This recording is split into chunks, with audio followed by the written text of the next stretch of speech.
Stage 4, Kennett with 3 second-place finishes and a stage win, extending his lead in the race for Orange.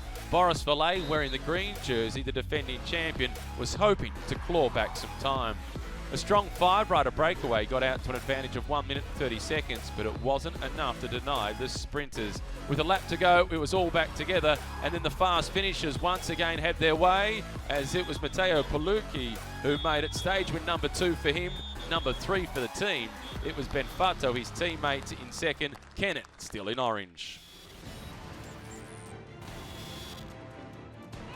Stage 5 and the Queen stage of the race expected to be the day for the climbers. Breakaway group of 6 riders at one point had to an advantage of almost 3.5 minutes. Tension approaching the base of the climbers. There was real battle for positions in the peloton, causing some crashes. On the major climb itself, Remy Rocher, the Frenchman from Dalco Marseille, was trying his luck. So too the great Spanish climber Oscar Sevillier, joined by Angel Madrazo.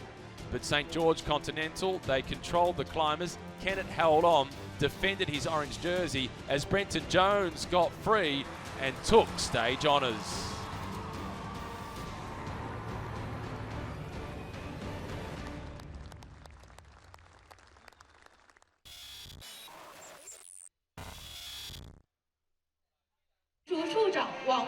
Stage 6 is all that remains. It's 73.6 kilometres and it is tied at the top of the general classification. The top rider, Dylan Kennett, he looks comfortable with a 27-second advantage over his nearest rival, but the battle for positions on the podium, in fact, extends a fair way down. It's not just second, third and fourth who are in contention. As far down as Brenton Jones in 7th position. Jones, if he wins the intermediate sprint and takes the time bonus, he can move up to 2nd place. Brandel in 2nd position, 1 second behind him is Valet, another second back is Rain. It's then Vink, Chima and Jones. Any of those 5 riders could join Kennett on the podium. It's a game of musical chairs, and there's not enough chairs for everybody. It's then Oscar Sevilla, Daniel Churik and Matthew Zenovich rounding out the top 10 in the general classification. There was a change in the battle for the red jersey for the best Chinese rider yesterday, as Chen Liang Chen, he managed to move into the lead, and it was just Hu Li that stayed with that main group on yesterday's stage. Bei Ling Jun, who had been the leader of the red jersey classification, unfortunately slipped down to 3rd place. The wearers of the various jerseys, they all make their way up to the start as they get entertained before the stage gets underway by some local cultural activities, and they celebrate the lotus leaf, which is famous in this area. Brenton Jones all smiles at the sign-on, as much as he can be with the tension and the opportunity perhaps to win another stage. He was super motivated heading into yesterday's stage. He got the win, and he's still looking for a contract for season 2020. Kennett looking slightly more relaxed than he was before yesterday's stage. His team around him is strong. Let's now catch up with the big contenders for today's stage. 就是很开心啊，可以拿到这件红衫，然后也是我加入这个车队的第一次的领旗衫，所以非常的开心。对对。Yes, the plan is like every day, try to control the breakaway and then make a good lead out for the final and hopefully win another stage. Yeah, it's really tight in there and everything can happen. We can and the others can really mix it up in the podium. So, yeah, every second counts on here. Yeah, we're gonna see what's happening with the breakaway and the intermediate sprint. Then try to keep second and keep my podium. Is the objective of the day. Just got to keep it together. It's a short stage, but I remember last year it was very windy with crosswinds, and us Kiwis and Aussies are good in the crosswinds. So today's a day where being heavier is actually good. So hopefully everything goes smoothly and nothing too crazy goes down. Well, he rode the course last year, and it's a very similar stage to what was in 2018. Stage 6, it's 73.6 kilometres. That all-important intermediate sprint comes almost exactly at the midway point of the stage, after 34.2 kilometres. There's a little bit of wind to contend with on the back end of the stage as they make their way alongside the lake, and then a right-hand turn with around about 1 kilometre remaining before they get the straight line through to the finish. Riders just about all set to get underway for the 6th and final stage of the 10th edition of the Tour of Taihu Lake. Dylan Kennett, he looks as relaxed as you can look before a stage such as this one. It's no procession. He does have a handy margin in the battle for that jersey. 27 seconds is his buffer over Matthias Brandl. And if you're looking at it objectively, you'd say that Kennett is secured. But it's so often been said that when you're in front, it never feels like enough. But when you're the rider who is behind, it seems like so much. The blue jersey, that is for the best young rider classification. That sits on the shoulders of Emerio Chima. He has an 18-second advantage in that classification, ahead of Erik Bigstrom from the Mimo cycling team. And in terms of the general classification, Chima is in 6th position overall. And just like Brenton Jones, and also Michael Vink, if things go according to plan for Emerio Chima today, he too could find himself on the podium inside the top 3 by the end of the race. And that would be a step up on what was a strong performance from him last year. Last year, Emerio Chima, he finished 3rd on the corresponding stage from yesterday, and he won the blue jersey. So far, he is on par from 2018.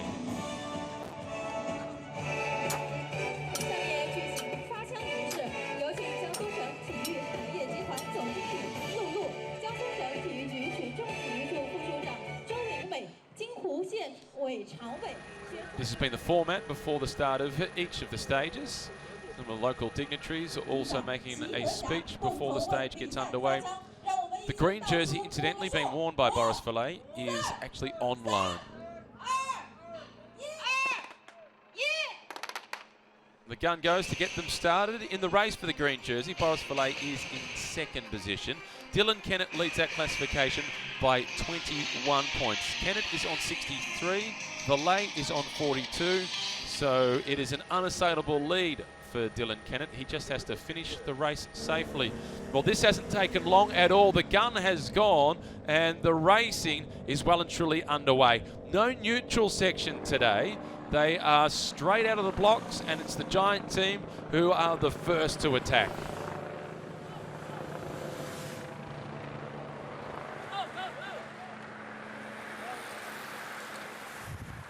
And you could hear a little bit of the encouragement up at the front, the go, go, go. This group trying to get itself organised. 2 riders from the Giant team. So they've got a clear plan of putting riders into the break very early on. This stage last year was won by Jakub Mareczko, who's been the most successful rider in the history of this race. He's won 18 stages, plus the general classification twice. The rider in the purple colours at the back of this group, that's Engel Madrazo. He was aggressive throughout yesterday's stage. He tried to break away. He went with Oscar Sevilla over the top of the climb for the final time. And he was a stage winner this year at the Volta a España. He's one of the riders in this race with the best credentials. And at the moment, with a breakaway like this, any of the riders that are just off the podium at the moment, such as Mika Ram from the Israel Cycling Academy team, that's a team that needs to chase and contain this breakaway. Ram needs to be in a position to contest the intermediate sprint, which comes with 39.4 kilometres to go. Number 12 at the back of the peloton, that is Matteo Paolucci. He has been the fastest sprinter in this race, statistically. He's won 2 stages. His team, Androni Giacottoli, they've in fact won 3 stages, as Marco Benfato, he was the winner of stage 1, the Wuxi Benhu circuit race. And it was a desperately tight photo finish that he managed to win there, just ahead of the current race leader, Dylan Kennett. Wanty Group Goubert, they're the team now actually doing the chasing. This tells us the story of the confidence of Boris Vallet. Vallet is in 3rd position overall. He's 1 second behind 2nd place, with his Matthias Brandl. So Vallet obviously thinks, okay, I can out-sprint Brandl. I've got the measure of Mikael Ram, who's behind me. I want to contain the breakaway, and I'm going to take that 3-second time bonus at the midway point. I'm going to move from 3rd up to 2nd. And that would be a solid performance coming here as the defending champion.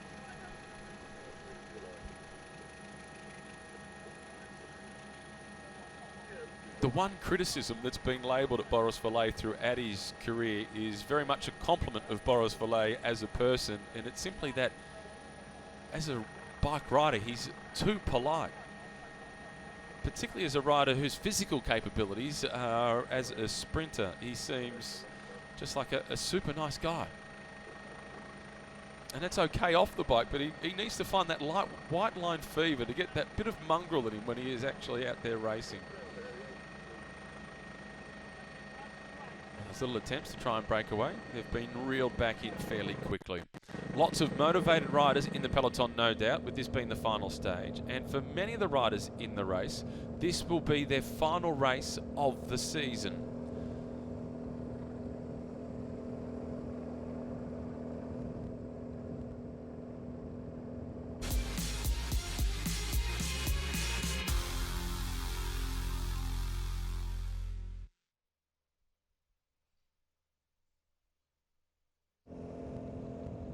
And the navy blue colours of the Novo Nordisk team also trying to get themselves into the breakaway. They've been solid throughout the race. They've got a handful of riders well positioned in the general classification, particularly Sam Brand, Andrea Perron, and also Charles Planet. They were all in that main group yesterday. Perron is probably their best chance for the sprint finish today. In fact, yesterday, the Italian sprinter, Andrea Perron, finished in 8th position.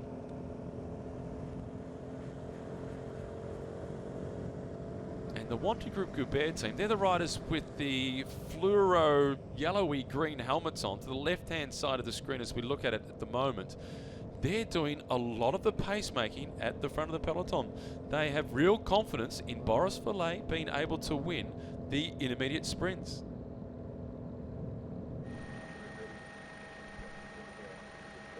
So the blue jersey with the bright orange helmet on, coming down to the bottom left-hand corner of the screen, just poking out of the picture now. That's Eminero Chima. 3rd on the stage yesterday, and he looked pretty good on yesterday's stage.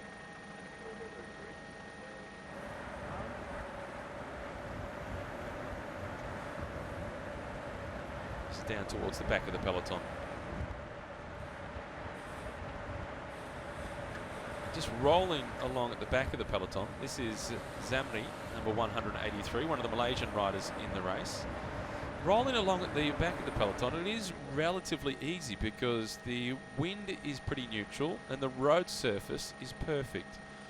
Walter Vargas was the rider at the back of the peloton as well, wearing number 112. He was the Colombian who crashed with around about 45 Ks to go on yesterday's stage. As has been the case since stage 2, it's St. George Continental on the front, controlling the race. One more day in defence of the orange jersey of Dylan Kennett.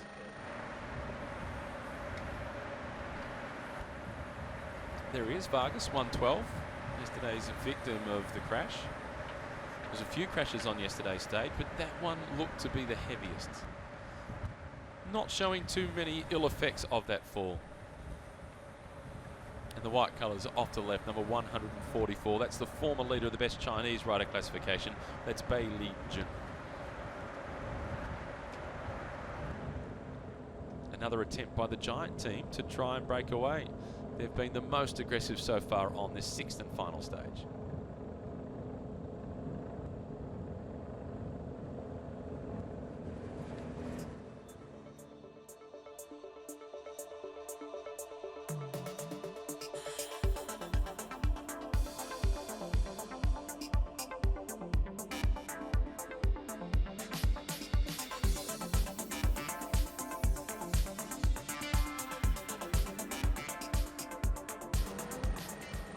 sixth and final stage of the 10th edition of the Tour of Taihu Lake, and it is the pink and black colours of St George Continental controlling the race for the man in orange, Dylan Kennett. He was second on the opening stage, or the opening day of racing, which was a 5.5 kilometre prologue. He rode exactly the same time as what he did 1 year ago, but Matthias Brandl got the better of him by just 2 seconds. Since then, it's been Kennett who's been so consistent. He had 3 second-place finishes to start the race. Then he managed to win a stage. He's been 4th and 5th in the following stages. He now leads Brandl by 27 seconds. Brandl is who's in second spot overall. Behind Brandl, 1 second behind Brandl in the battle for second is Boris Vallet, and it's Vallet's teammates who are on the front. Last year, Boris Vallet, he won this race overall. He wears the green jersey today, so he is pretty easy to spot within that peloton, and he wants to finish in second place. His team are making those intentions very clear. And when Kennett spoke before the start of the stage, he spoke a bit about the fact that the wind is fairly strong today. And for the Wanty Group Goubert team, a team that we see ride the Tour de France, it's a team that rides well in the crosswinds. The wind at the moment is coming from the right-hand side of the screen across to the left. That's why they're riding in that diagonal formation that they are at the moment. As Tom Hubbard it is who's riding at the front for St George Continental. They're wanting to provide protection, shelter from the wind for their teammates and their teammates only. There are no free rides in this peloton.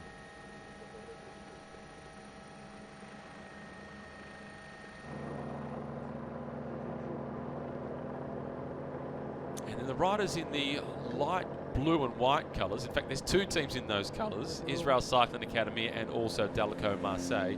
But most significantly, the Israel Cycling Academy team, they have second place overall, Matthias Brandl, but 4th place overall, Mikael Ram.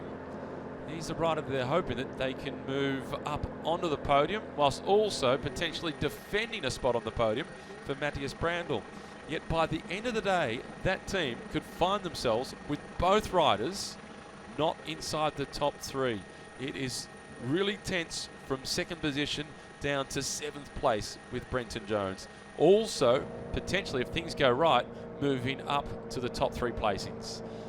And this is one of Jones's teammates in the light blue colours from Daleco Marseille on the attack.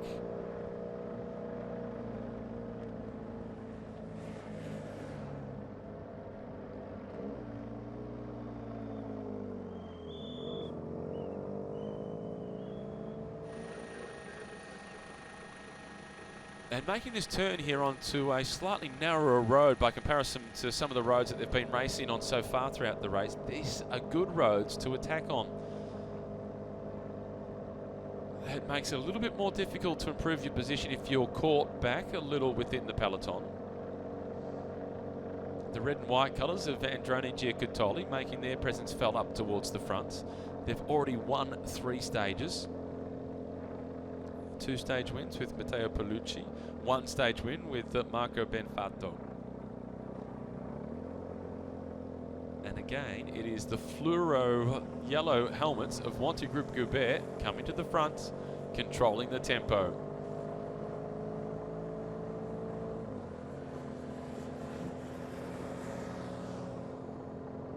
So to Tom Hubbard, that is Tom Hubbard in the pink and black colours now right at the front of the peloton. Kennett moving up the left-hand side in the orange colours. Beautiful region that they're now racing through in Jinhu, famous for its lotus leaves. Also, there's plenty of rivers and lakes in this county, a dense water network, rich aquatic animal life and plant life here as well. Famous for its soft-shelled turtles, crayfish, hairy crabs, lotus roots, and glutinous rice. In fact, it's known as the hometown of fish and rice. The riders wearing number 205, 206, sitting down towards the back of the peloton, they're the riders from the Hong Kong team. They're all really young riders on that team. In fact, the oldest rider on that team is just 21 years of age. They've found the going a little tough. They've had 2 of their riders abandon the race as a result of crashes. But for those that are still here, still surviving, a great learning experience. And with the narrower road today, you can feel more tension within the peloton in that fight for position to be up towards the front.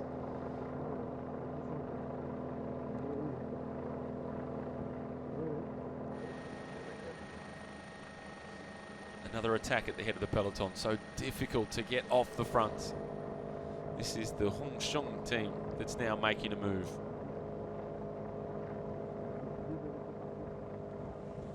And no reaction coming from any of the riders in the peloton.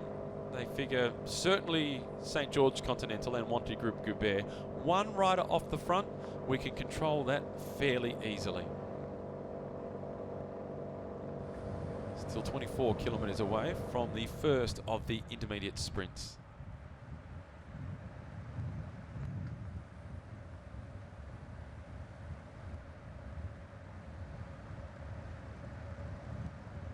Yet with the trees making their way along here, they're getting a bit of protection from what wind there is.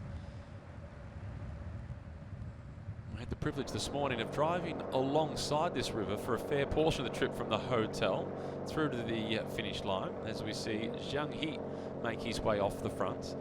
And it was impressive to see how much the river is still used as transport infrastructure, particularly for cargo.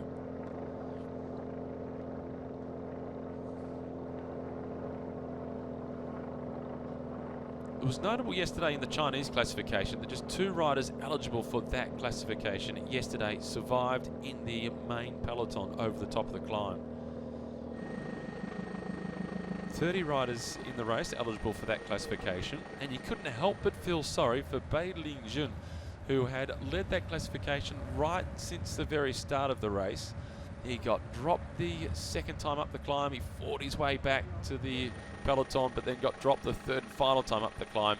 Wasn't quite able to rejoin and ended up conceding 2 minutes and 28 seconds. Bai Lingjun has now slipped to 3rd position in that competition.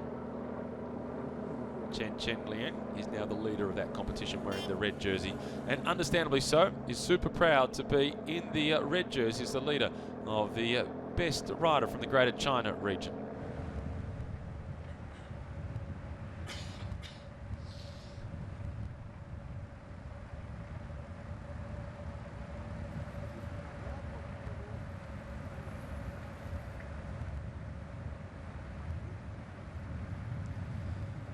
Number 155 down at the back of the peloton, that is Wang Yuan.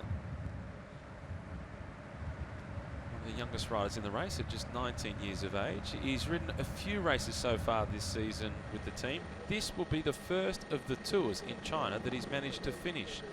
He ended up abandoning the Tour of China 1. He abandoned the Tour of Qingtai. He also abandoned the Tour of Taiyuan. But now he's made it through to the end of the Tour of Taihu Lake. So the 19-year-old, he is slowly developing throughout the season. And these are important races in terms of the growth of world cycling. And a number of the teams here, we see them on some of the biggest stages. Wanty Group Goubert, we see them race at the Tour de France. We see the Androni Giocattoli team at the Giro d'Italia, and Burgos BH, who were on the attack significantly yesterday. They're at the Vuelta a España this year, where in fact they won a stage and had 16 days in the King of the Mountains jersey.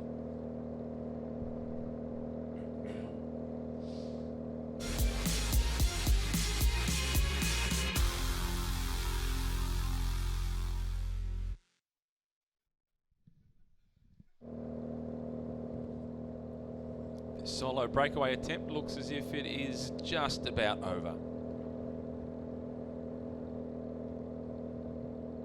Solid effort to stay off the front for any length of time. This is Wang, who is still off the front. He's riding in that time trial position. You're not allowed to use time trial bars in a road race, but he's leaning across the top of the handlebars to put himself in the most aerodynamic position possible, reduce the surface area across his chest, but it's just not going to be enough on his own against the might of the peloton.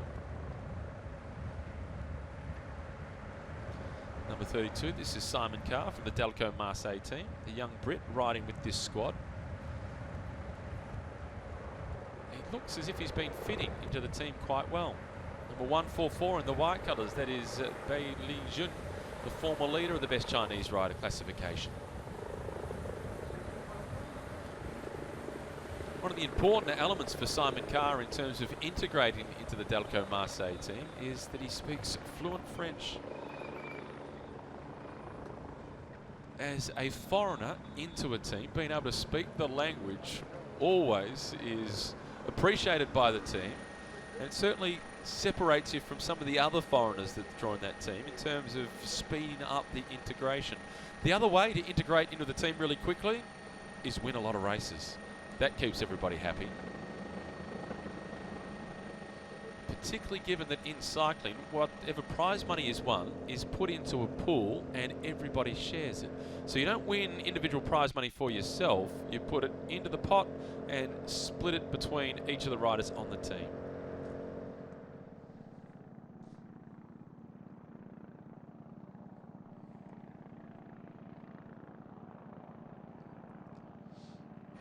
Almost a little bit of heat haze on the road, but the weather conditions today, once again, they're ideal for racing. The clearest blue skies that we've seen throughout the race this year, and that you might attribute to the fact that it's been slightly windier than it has been throughout the race up until this point. Get the impression that Wanty Group Goubert, their strategy is to have a stranglehold on the race, just use two of their riders up until the intermediate sprint to make sure it's all together and give Boris Valet every opportunity to get that all-important 3-second time bonus and move from 3rd place overall up to 2nd place overall. It would take a miracle for Boris Valet to claw back his deficit on Dylan Kennett. 28 seconds is the gap between 3rd place and 1st.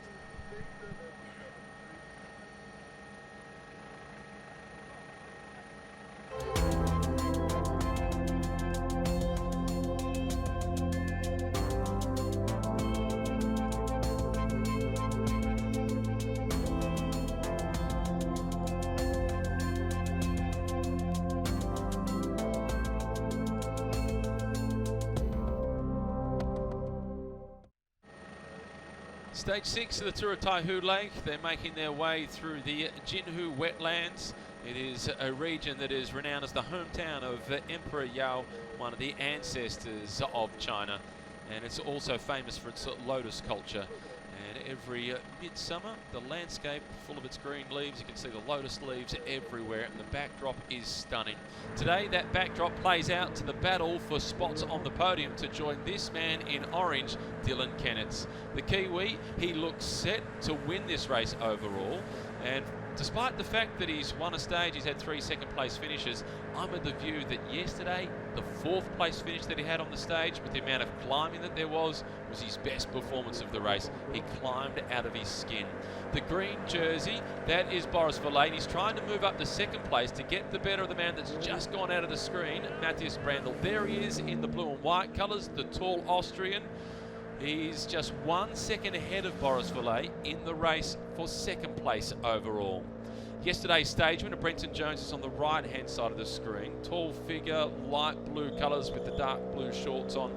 He's hoping to get another victory as he's searching for a contract for season 2020. The challenge for Jones has been that the races that he has won, they haven't been on European soil.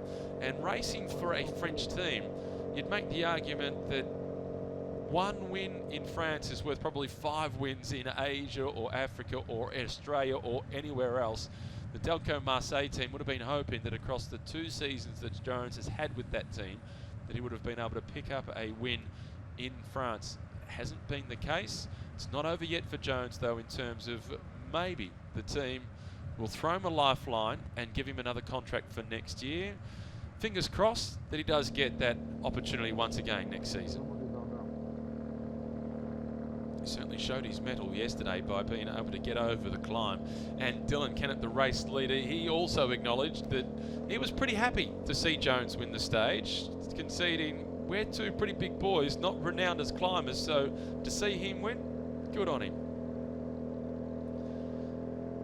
Kennett himself said that once he got out of the saddle yesterday to try and start sprinting, he just sat straight back down again because the legs were empty. And still it was a fabulous 4th place finish.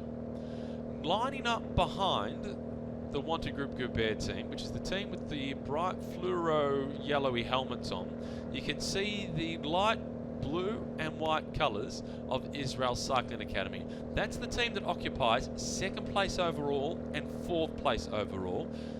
The rider that is their best prospect today is Mikael Ram, Estonian rider who's in 4th position in the general classification. He's 1 second behind 3rd place. He's 2 seconds behind 2nd place. If he wins the intermediate sprint, he will move himself up into 2nd position and dislodge his own teammate, Matthias Brandl. And it may well be a scenario by the end of the stage that Israel Cycling Academy can have 2nd and 3rd place overall, or it could pan out completely differently for them, that both of their riders miss out on a spot inside the top 3. There is a lot still at stake in this final stage, the Tour of Taihu Lake. 16 kilometres away from the first serious decision of the stage, which is the intermediate sprint point. The time bonuses, they play such an important role in this race. It's a 3-second time bonus to win the intermediate sprint, 2 seconds for 2nd place, 1 second for 3rd place. That's deduction from your overall time. Then at the stage finish, it goes 10, 6 and 4. Kennett currently leads by 27 seconds, so for the likes of Matthias Brandl to take the race lead overall, its time bonuses simply will not be enough. They need to break away. What we've seen from Kennett so far throughout this race, it's going to be nigh on impossible to get away from Kennett. He has proven to be just too strong so far. You can see the markings down the centre of the road with the blue, the yellow and the red. Yesterday it was blue, yellow and green. The green represented the forest, the blue represented the lakes and the rivers, and the yellow represented the blessings. I'm assuming that the blue once again today represents the streams, the wetlands that we're riding through, the yellow, the blessings, and we'll work on the red. At the moment it's the pink at the front of Tom Hubbard from St. George Continental. A team that predominantly races in the 3rd division of world cycling, but they've conducted themselves in this race as if they are in Division 1. They've ridden with no fear of some of the biggest squads within the race. Wanty Group Goubert, the team of Boris Vallet, that's a team we see in July in the biggest race on the planet. They ride the Tour de France. St. George Continental, their team budget would be equivalent to perhaps one rider at Wanty Group Goubert, the biggest rider on the squad, mind you, but their budget is insignificant by comparison to Wanty Group Goubert. But they have fought with them nose to nose, and this year at the Tour of Taihu Lake, they've managed to get the better of them.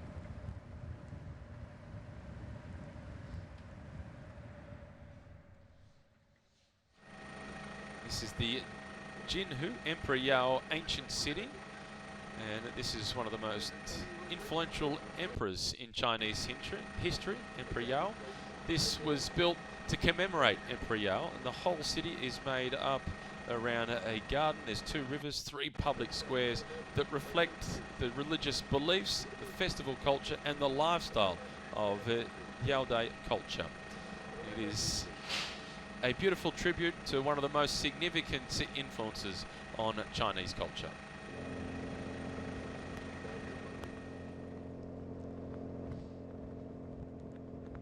St. George Continental team, they've been at this race for the last couple of seasons. Last year they ended up finishing in 2nd position overall, and that was with one of the climbers on their team, Ben Dybel.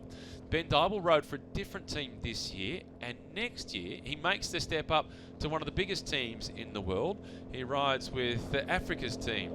It's Dimension Data this season. Next year it will be NNT. But it just goes to show how important this race can be in terms of a stepping stone to the biggest squads in the world. Moto 3, this is known as reality TV. It looks so easy and as if they're just cruising along at the front of the peloton, but stuck in the gutter, forced into the wind a little bit at the rear end of the peloton, life is a lot more difficult.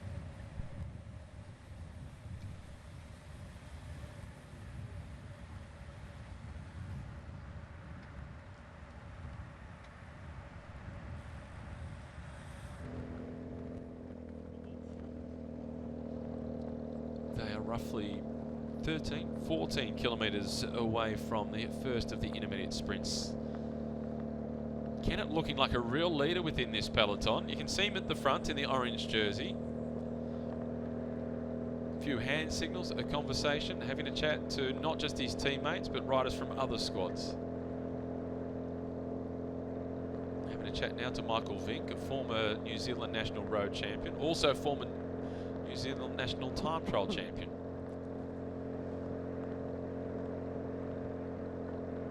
A number of the riders from the St George Continental team, they're not full-time bike riders, they also juggle full-time work.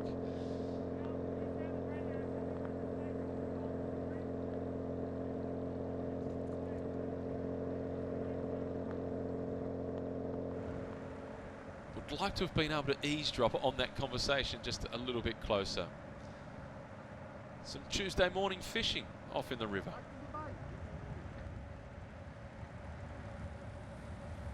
Plenty of professional cyclists throughout history have enjoyed fishing as a way to get away from the rigours of professional sport. One of them most famously is the great American cyclist Greg LeMond, a three-time winner of the Tour de France, whose favourite pastime to escape professional cycling was to go fly fishing. He was also tragically accidentally shot by his brother-in-law when he went hunting at the start of 1987 when he was the defending champion at the Tour de France. Skoda vehicles at the back of the peloton. Skoda also sponsoring the green jersey, which is on the shoulders today of Boris Valet. They've provided vehicles for all the teams, which makes life easy logistically for the teams. They all know the Skoda vehicles from those cars being used regularly throughout the races in Europe, that they can transport the bikes over here. They don't have to worry about the vehicles. They've got reliable cars once they get on the ground.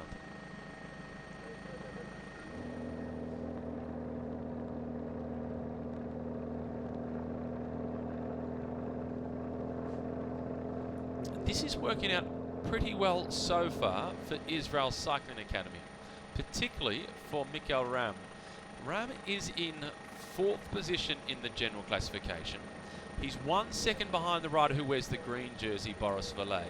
And at the moment, it's Valet's teammates, along with St George Continental, who are doing most of the pacemaking.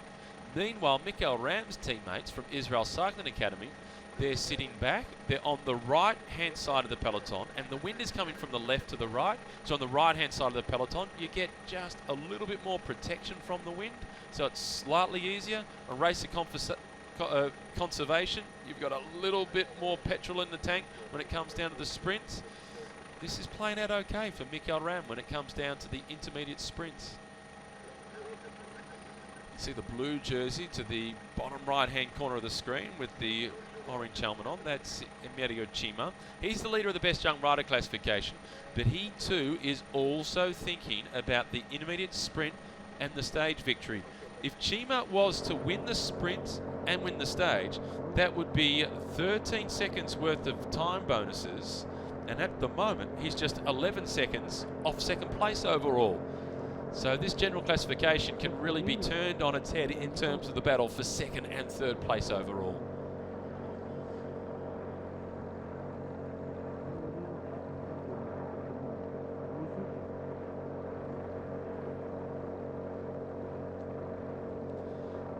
So just inside 50 kilometres remaining, it's the St George Continental team in complete control of the race.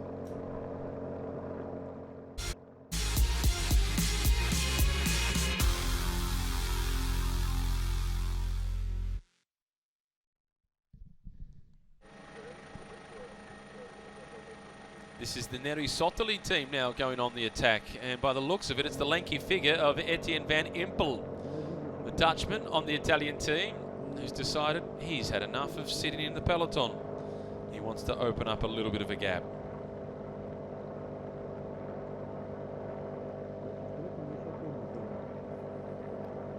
25-year-old Dutchman who's been fairly quiet in the race so far. We haven't seen a lot of him working for himself. He's been more interested in trying to support his teammate, the Italian sprinter Luca Paccione. But Van Empel now has got a slight lead on the peloton, but as you can see, there's no reaction coming from St. George Continental. In the overall standings, Van Empel is 1 minute and 1 second down in the general classification. They've got good depth, the Neri Sottoli team. They had every single rider on their team. All 6 of their riders were in the leading group yesterday. And despite that, they couldn't quite get themselves up for the stage victory. Their best performer yesterday was Luca Paccioni. He finished in 5th position. And just on the brink. They're there, but not quite quick enough. Incidentally, Luca's had a frustrating season. Luca Paccioni from the Neri Sottoli team. He's had 18 top 10 finishes in 2019, but he's yet to crack it for a win. This could be his final chance.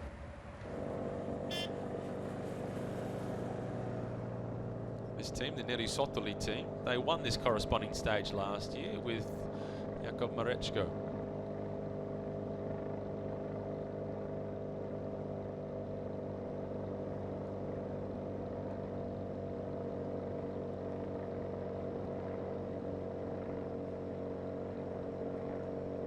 Van Empel is the only non-Italian on this squad. And from the outside, watching his interaction with the team, it looks as if Etienne is fitting in quite well with the rest of his teammates.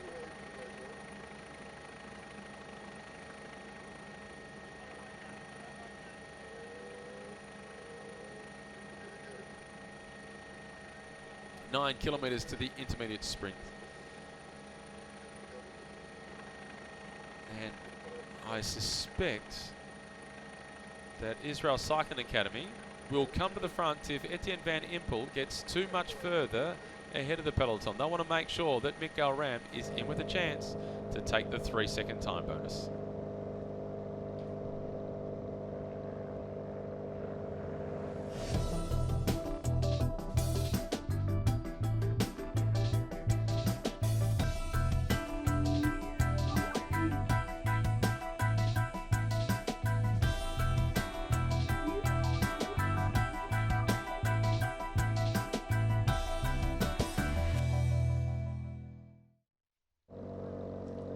Stage 6 of the Tour of Taihu Lake, one rider off the front. It's Etienne Van Empel from the Neri Sottoli team, a Dutchman on the Italian squad. More noted as a climber than he is as a sprinter. He's got himself around about a 15-second advantage over the peloton with just on 7 kilometres to go to the first and only intermediate sprint on today's stage. It's St. George Continental, the teammates of Dylan Kennett, at the moment riding at the head of the peloton. For that team, for Kennett, there's no need to chase the breakaway. In fact, he's now out to 20 seconds. Wanty Group Goubert, they've been riding at the front right from the very start of the stage. They now have one of their riders sitting in 2nd position, just behind Tom Hubbard. They're allowing Van Empel off the front, potentially to take that 3-second time bonus. So they will have wasted a lot of energy if they don't reel him back in and give Valet the best shot at collecting the time bonus. And I'm looking forward to seeing whether the Israel Cycling Academy team take up the chase at all as well, as they have Mikael Ram sitting in 4th position overall, and he needs a time bonus to get himself back up onto the podium.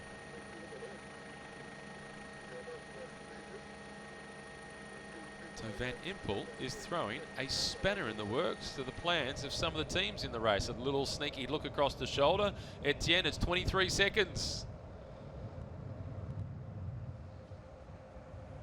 He showed a lot of promise as a junior. He came up through the Rabobank development team, which is the squad that we now know as Jumbo-Visma, a team that this year collected 3rd place at the Tour of Italy, likewise the Tour de France, and then won the Tour of Spain. An incredibly strong team. Didn't quite get the offer to go to their #1 squad. He then spent a few seasons with the Dutch Rompot team before coming across to Neri Sottoli. This is Prefico from the Androni team, a team that has the potential stage winner today, a team that's already won 3 stages. the Androni Giocattoli team, they won't be interested in chasing for the intermediate sprints. They don't have anybody that can challenge to move even inside the top 10 in the general classification. So they'll just save all of their resources for the final 10, perhaps 5 kilometres to try and win the stage.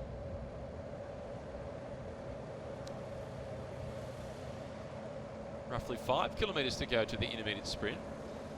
And Van Impel out to a 32-second advantage. This might be enough for him to hold on to collect the time bonuses on his own, riding at 45 kilometres per hour.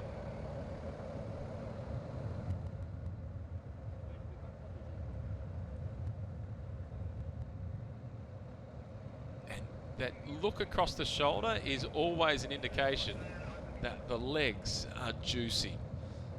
They're starting to get a little heavy. He'd like some company. He'd like somebody to share the pacemaking with.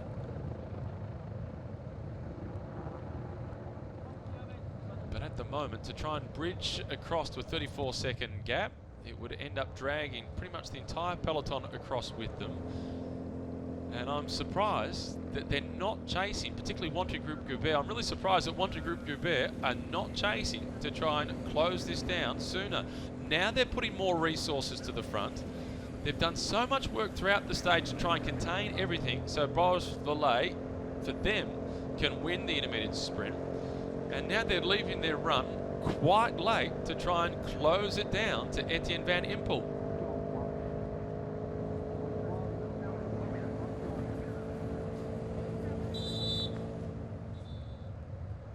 It's now starting to come back down, 28 seconds.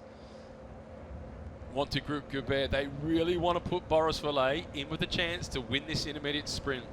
And the Israel Cycling Academy team, it's well within their interests also, even though Wanty Group Goubert are trying to take the spot of their rider Matthias Brandl, Mikael Ram can potentially take the spot of Boris Valet.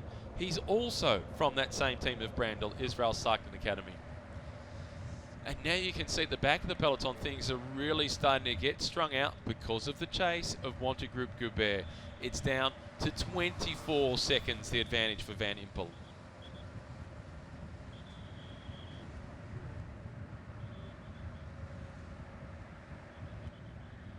Tailwind at this point. The speeds are up at over 45 kilometres per hour. 116 at the back of the peloton.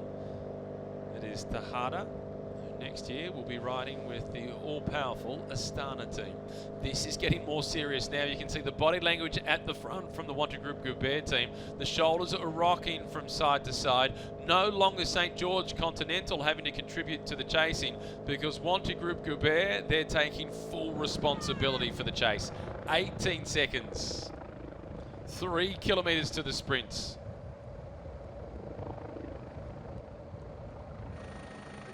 At this rate, it looks as if Etienne Van Impel will be caught by the peloton.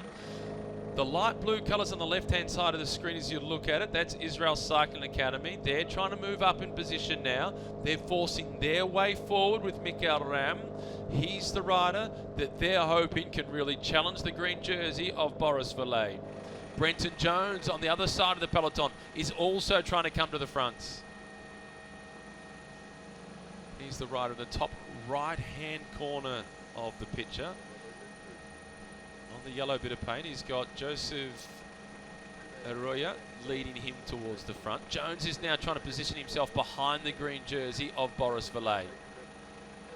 And Jones, mathematically, if things go right for him, with enough time bonuses, if he wins the intermediate sprint and wins the stage, he can move inside the top 3. And he starts the stage in 8th position overall. Correction, make that 7th position. So there's 5 riders in contention for 2 spots on the podium. And now Etienne Van Impel has been caught. So crisis averted by the Wanty Group Goubert team.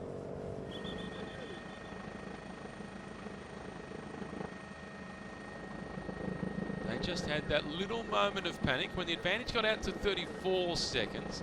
They got a lot more serious about their chase to try and close things down.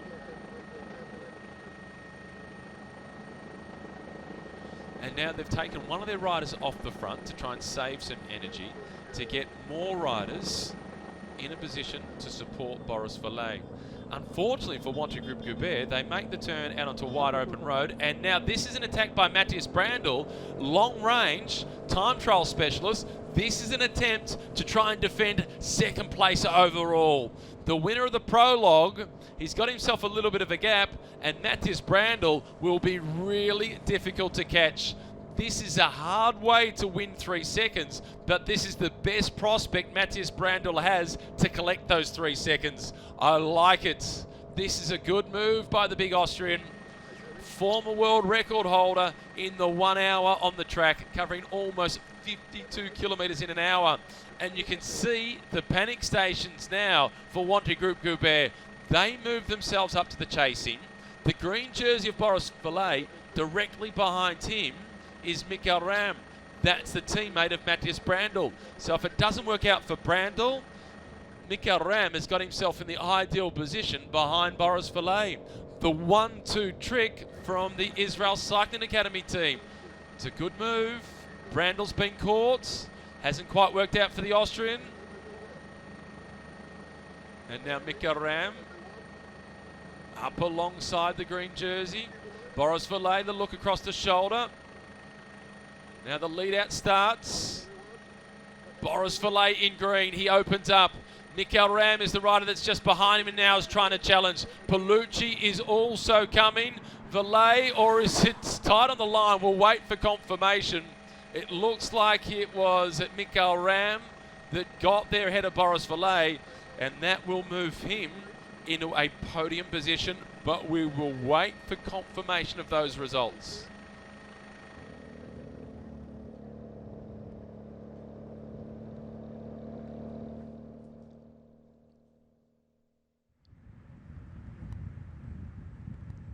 And Roy Eftin also getting involved in the red colours on the far side of the road. And is Ram in first, Paolucci in second, and then Valet in third.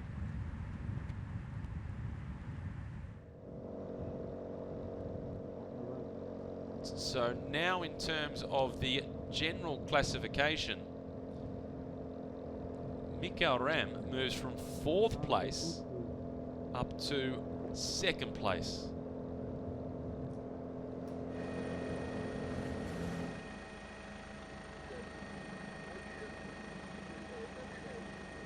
And we just looked through the gaps with Boris Valet and Matthias Brandl. And that 1 second time bonus for Boris Valet puts him on equal time in whole seconds with Matthias Brandl. So it comes down to the 100ths of a second in the prologue, and Matthias Brandl is a 10th of a second ahead of Boris Valet. So at the moment, Boris Valet is in 4th position overall by 1/10 of a second. The placings on the stage finish and the time bonuses will be all important, and for Matthias Brandl to stay on the podium, he needs to hope that Boris Valet does not finish inside the top 3 at the end of the race.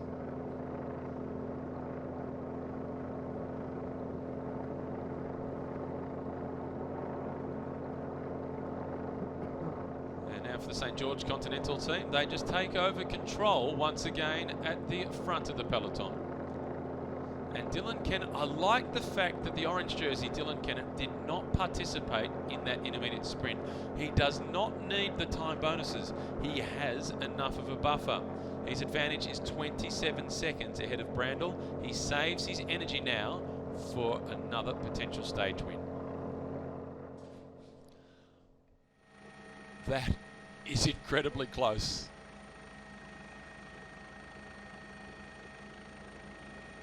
Almost impossible to split them. What is certain is that Boris Valet is in 3rd.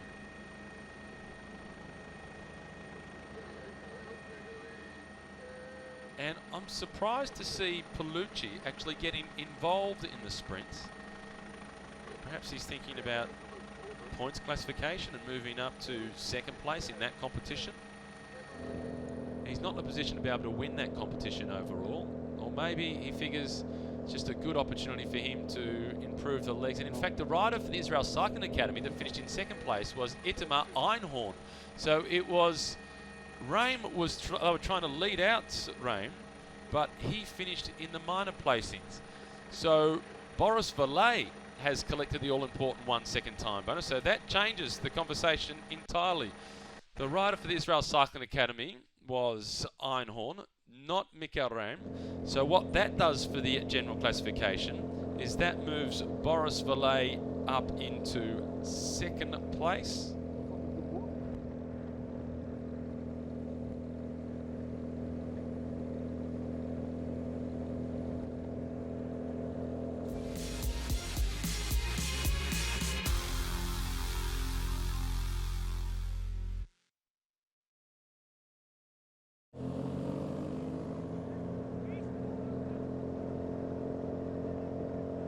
So for Boris Valet, that has worked out as a pretty good result.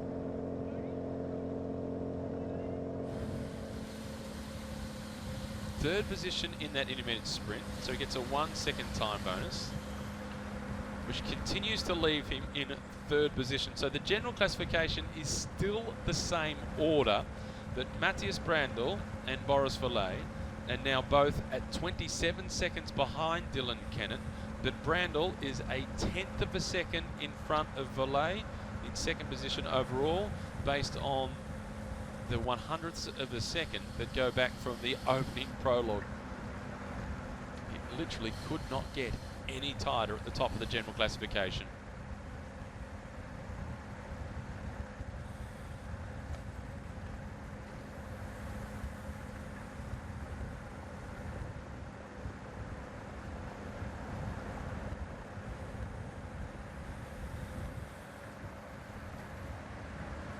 .35 kilometres remaining on stage 6 of the Tour of Taihu Lake. Everything going according to plan for St. George Continental. They're watching the other teams do battle for the intermediate sprints and the time bonuses. So no time bonus collected there for Emilio Cima, Michael Vink or Brenton Jones, which means that those riders who started the day in with the chance to move inside the top 3 in the general classification, certainly for Chima and Jones, they now can no longer get onto the steps of the podium. They needed the 3 seconds there, plus the 10 second at the stage finish. Boris Valet will be getting the news back from the team car as to the outcome of that intermediate sprint, and he'll be pretty happy with how things played out.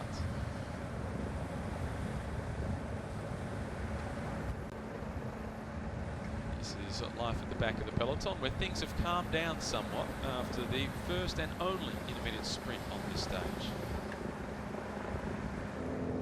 An opportunity to try and recuperate. And now that they're in amongst these trees, you can see the wind is blowing the trees around a little bit, but things calm down ever so slightly.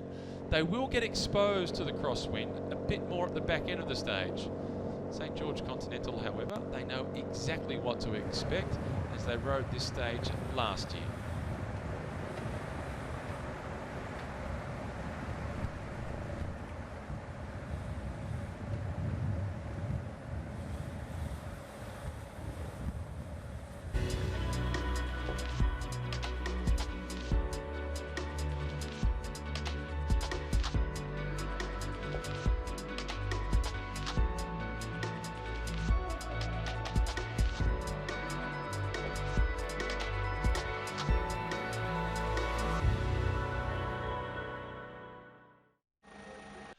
Stage 6 of the Tour of Taihu Lake, and the all-important first intermediate sprint has seen Boris Valet finish in third position, collecting a 1 second time bonus, which has enabled him to hold on to third place overall. He's moved to equal time with Matthias Brandl, and the gap between those two goes down to the 100th of a second from the opening prologue on the first day of racing, and it's the Austrian who's still in second place overall. The red jersey that sits on the shoulders of Chen from the Mi Mil Pro Cycling team. The young Chinese rider rode brilliantly throughout yesterday's stage. And he's now moved himself to the top of the battle to be crowned as the best rider from the greater Chinese region. He's 25 years of age. It's his first season with this squad and his first opportunity to wear a leader's jersey in any major tour. Here's a look at the sprint. The Israel Cycling Academy team, they were trying to do the lead out for Michael Ram, but it was Einhorn who was at the front. And as he saw Boris Valet challenging, he did the right thing of trying to hold Boris Valet off. Paolucci came through ever so quickly. Valet finished in third position, and that gave him a 1 second time bonus. For the Israel Cycling Academy team, the rider that you can see going across the line in 6th place in the light blue and white colours, that's the rider that they wanted to go across the line in 1st position. As he's the man who started the day in 4th place in the general classification. And you could see Einhorn, who was leading them across the line. He's looking across the shoulder. Michael, where were you? I was trying to do the job for you. So much for the best laid plans. What I did like about the strategy from Israel Cycling Academy was the late attack from Matthias Brandl.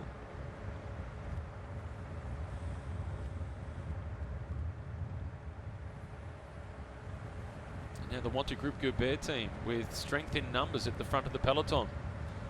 They did start the race with one less rider than all the other teams. In this race, you can have 6 riders per team. Wanty Group Goubert, they started with just the 5 riders in the race.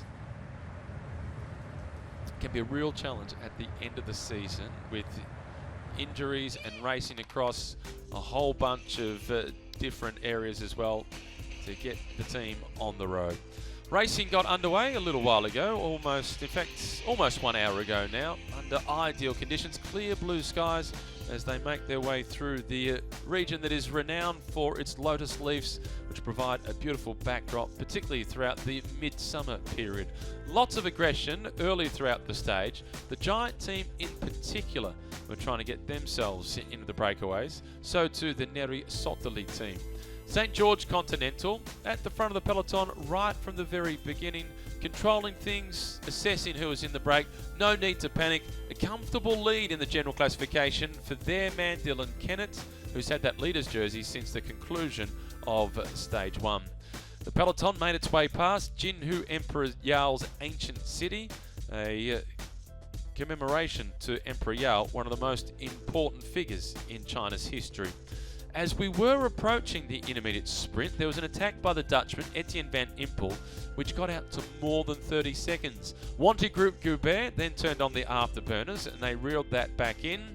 As we were within a little over 1 kilometre to the sprint, it was the time trial specialist, Matthias Brandl, who attacked second in the overall standings, trying to defend that position, hunting the time bonus. He went long range. Wanty Group Goubert responded in the hope that the man in the green jersey, Boris Valet, could collect the intermediate sprint bonus. He then got himself into a potential position to win. Didn't quite have the legs. Valet finished in 3rd, collecting a 1 second bonus, holding on the 3rd place overall. So all is as it was at the start of the race. It's just somehow a little tighter, as if that was possible. The gap between 1st and 2nd, 27 seconds. The gap between 2nd and 3rd, 0.1 of a second. It will come down to placings inside the top 3 at the end of the stage.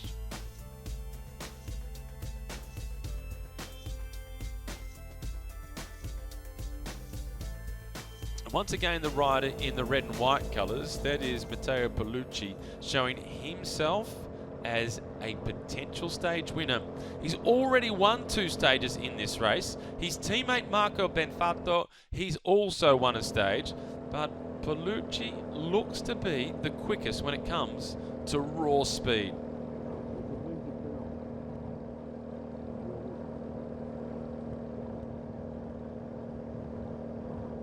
This is Zhang He once again trying to attack to get off the front of the peloton. This is his 2nd attempt to try and break away.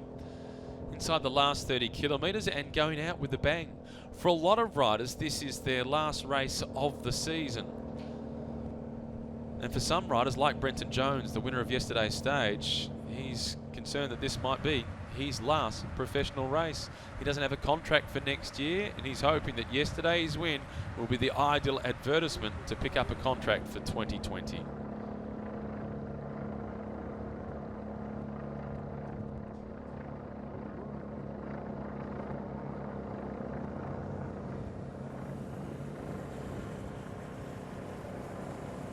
Counter attack now coming from the peloton. You can see the white colours trying to come across. That's the Ningxia team, and that's the team of Bei Lingjun, who was the former leader of the best Chinese rider classification.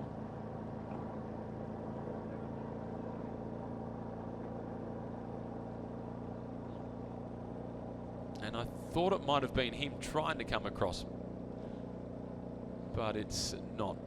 Bei Lingjun is normally pretty easy to spot. He's got a big tattoo on his right leg, and he's got a couple of big tattoos on his arms as well.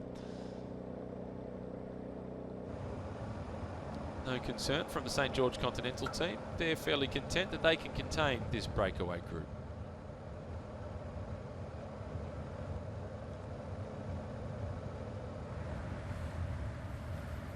Number 112, that's Walter Vargas sitting at the back of the peloton.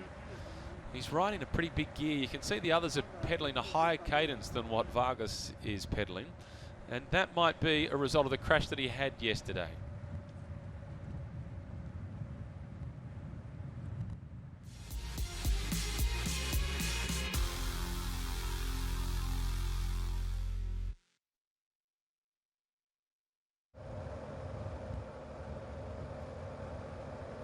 In the shadows of stage 6, the Tour of Taihu Lake, one rider off the front, another trying to come across. Wanty Group Goubert looking to see if they can set up for a stage victory for last year's overall race winner, Boris Vallet.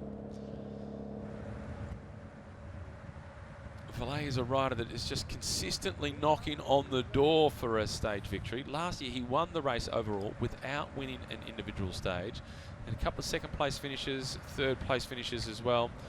Good opening prologue. The time bonuses then, as we see, it's Miao, in fact, who is off the front. 19-year-old from China.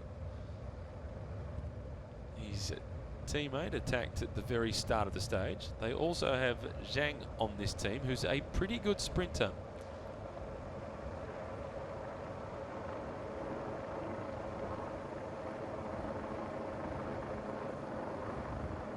It's a team that has ridden this race for the last couple of seasons. It's been one of the strongest teams on the Chinese calendar for the last few years.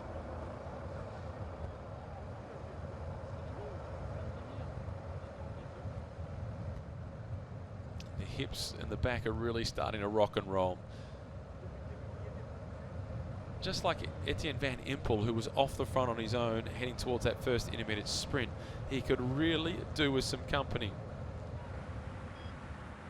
You can see how comfortable it is sitting back in the main peloton.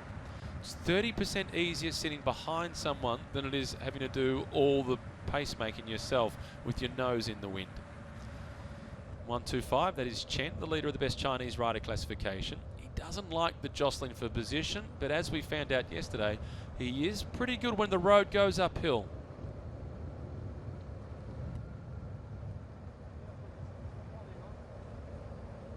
Now with a 15-second advantage, one of the youngsters in the race at just 19 years of age.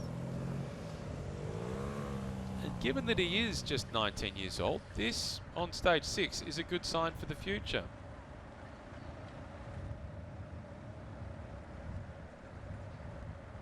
Now what we're also learning about Chen is that he's pretty sociable. Sitting down the back of the peloton, having a chat to Zhu Yi, who rides for the Giant cycling team.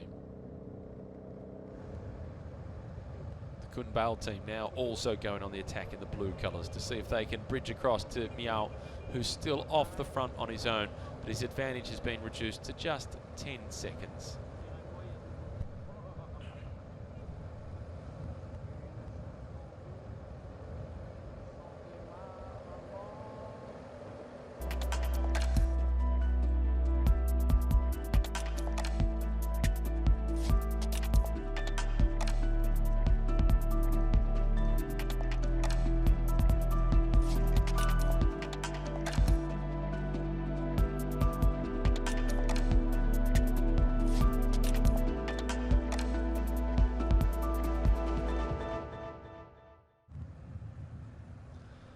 Our sole leader off the front with a 15-second advantage, 25.5 kilometres remaining on the 6th and final stage. It is Miao who leads. He's a fair way down in the general classification, so no concern at all for the overall race leader. Miao is at 3 minutes and 40 seconds behind the orange jersey of Dylan Kennett. The red jersey of Chen is sitting at the back of the peloton. Doesn't like the jostling for position in amongst the sprinters, but yesterday he proved that he does like the climbs. He was one of just 2 riders eligible for the red jersey who managed to survive with some of the best climbers in the world. Number 144 in the white colours, that is Bei Li Jun, who was previously the leader of that red jersey competition. Through the 25-kilometre marker. A little bit more protection from the trees. 2 riders trying to come across. A group of 3, though. It would be better numerically, but given that this group of 2 is still just a matter of metres off the front of the peloton, there'll be no waiting for those chasers.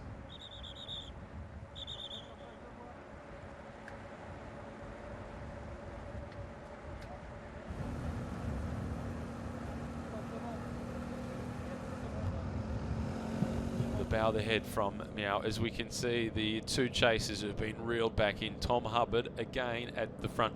I'd like the kilometre count for Tom Hubbard at the front of the peloton. I'm sure he would take the prize for the rider that has spent the most time riding at the head of the main field.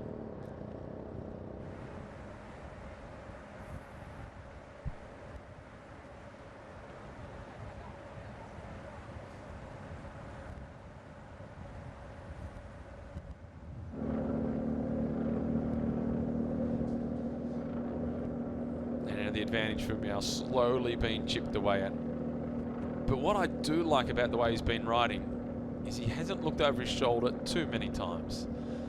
There's nothing you can do about what's happening behind. Just focus on the task out in front, and looking across the shoulder, that only slows you down.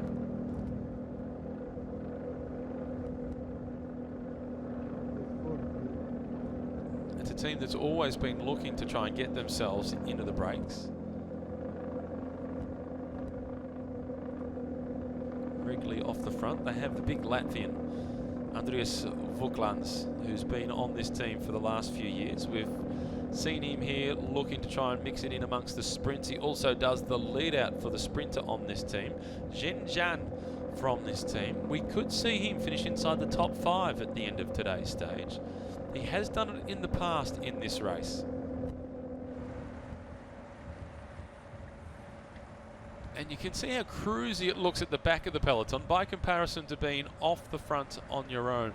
There really is that effect of being somewhat sucked along. It's not as if you can not pedal at all and you just roll along within the peloton, but it is somewhere in the vicinity of 30% easier sitting in the peloton than what it is being off the front on your own.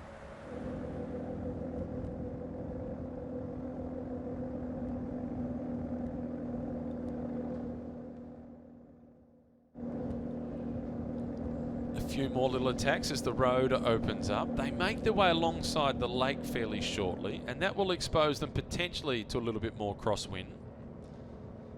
2 riders in the light blue colours of the Kunbal team in amongst the action. Likewise, the Giant Racing team, who was the team that really attacked aggressively right at the very start of today's stage.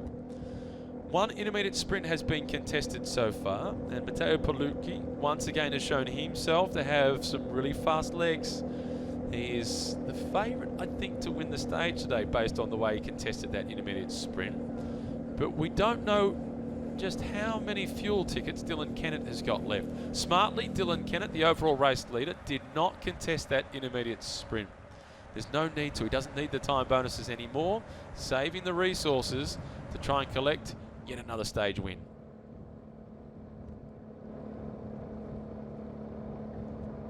Now's a good time, though, for Miao to look across the shoulder. He does exactly that. He needs to swing up and slot onto the back, have a little bit of a rest, and then start working with these guys. He's got 1 teammate with him in this group. The challenge is going to be to get organised, and he's made the swing up a little bit late, and he's missed the slipstream. He's now got a battle on his hands to try and stay in contact with this group. Well, he's paying the price for not looking across the shoulder soon enough and not being aware of what is happening around him. That is a move of inexperience, and he can be forgiven for that. He's just 19 years of age. He's in his first season out of the junior ranks. Number 125, Chen. He is set to take out the red jersey. He's got a pretty comfortable lead in this classification. It's 34 seconds he's buffered to his nearest rival. In third position, it's in 2 minutes and 28 seconds to Bai Li Jun, the former leader of the classification.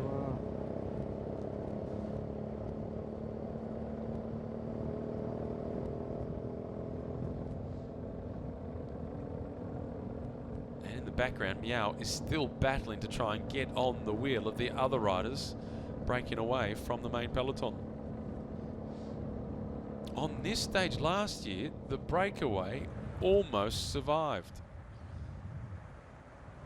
With all the wetlands here, it's not just the fish life that we get to enjoy in the lotus leaves, but plenty of bird life as well.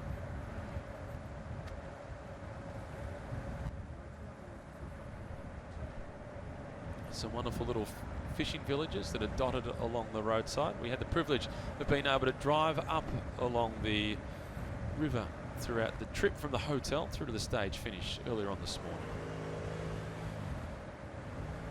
Down the back of the peloton, looking for number 185. He's not quite there. A couple of his teammates are there though.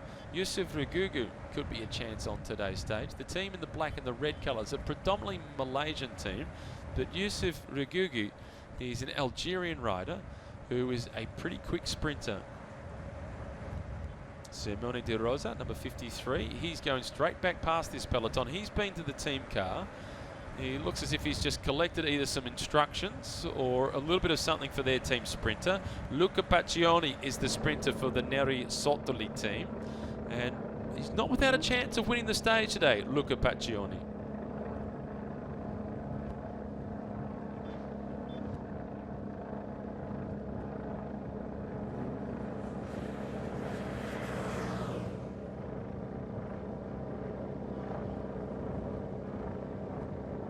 This breakaway group of 5 riders now got themselves organised, but their advantage can't be too much more than 10 seconds over the peloton.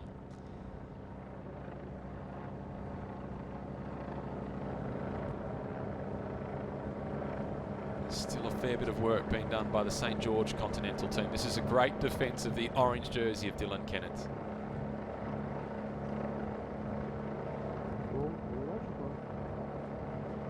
And Miao, the rider who is in third position, has managed to rejoin the group. It looked as if he was going to be distanced by them. I like the fact that he was able to fight back, hold on, rejoin the group, and is now working.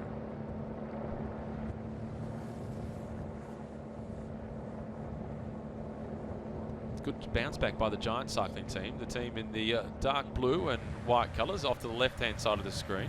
All their riders missed out on making it into the front group yesterday, but they've got themselves on the front foot today, regularly getting into the breakaways. Then at the back of the peloton, this is Zhu, number 86 from Giant. The riders in the light blue colours from Hong Kong cycling team.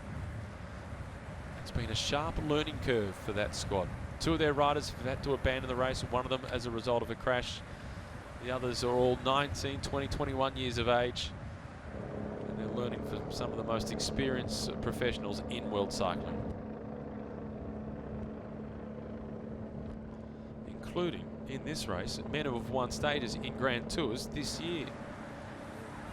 Damiano Cima, whose brother is wearing the blue jersey, is the best young rider, was a stage winner in the Giro d'Italia this year. And Angel Madrazo was a stage winner at the Volta a España. So once again, Israel Cycling Academy, they're taking a back seat.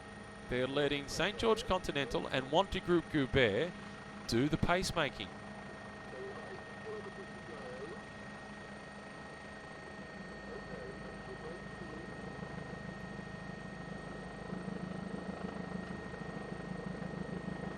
Delco Marseille team, they don't need to do any of the chasing. They can sit back and let all the others do the work. They had the stage winner yesterday, Brenton Jones.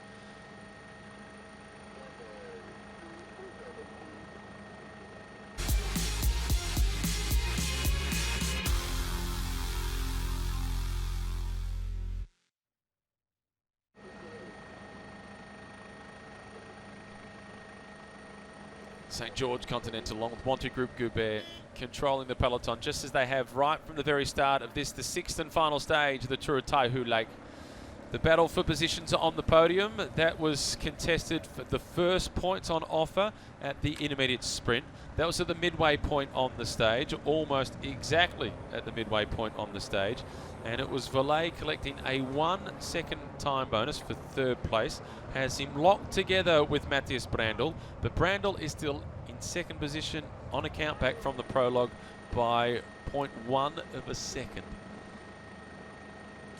It would be nice though, sentimental favourite Boris Valet to win the stage today as the defending champion and move himself up to 2nd position in the general classification.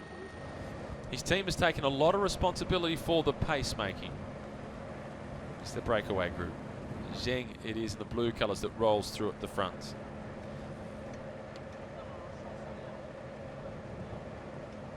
It is Deng in the dark blue colours from Giant. Miao, number 92, we've seen in the breakaway from the earlier point. Li Daohu is the rider in the white colours. And good to see a breakaway consisting of riders entirely from China.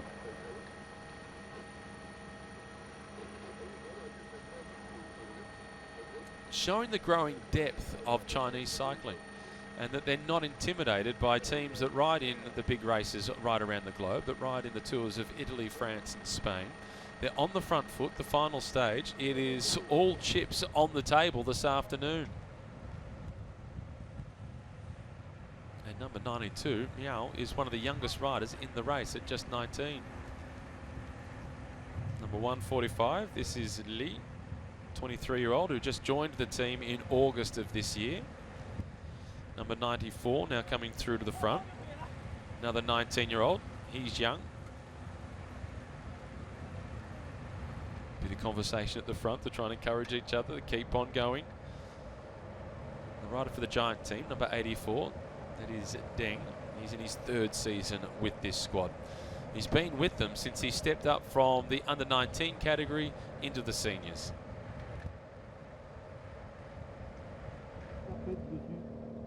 And the conversation at the front between Dylan Kennett and the riders from Wanty Group Goubert. It looks as if everybody in the race, if they've got an issue, they need to go and consult Dylan Kennett.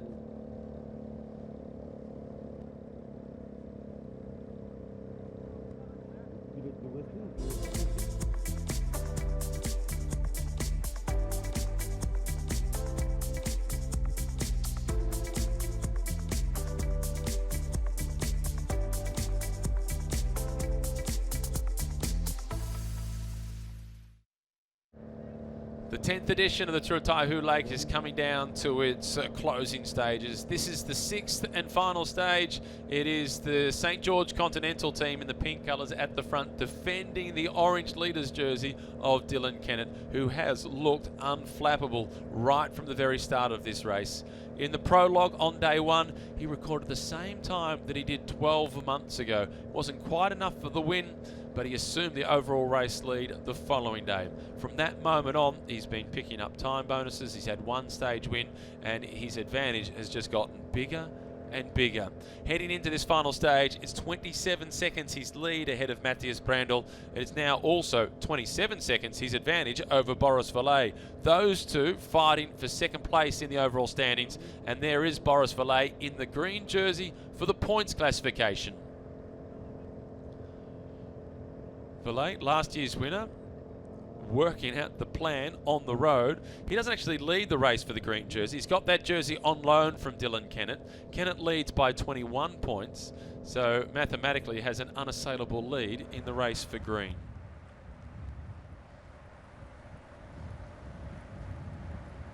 Down at the back of the peloton, this is Ho Kwan Hee from the Hong Kong team.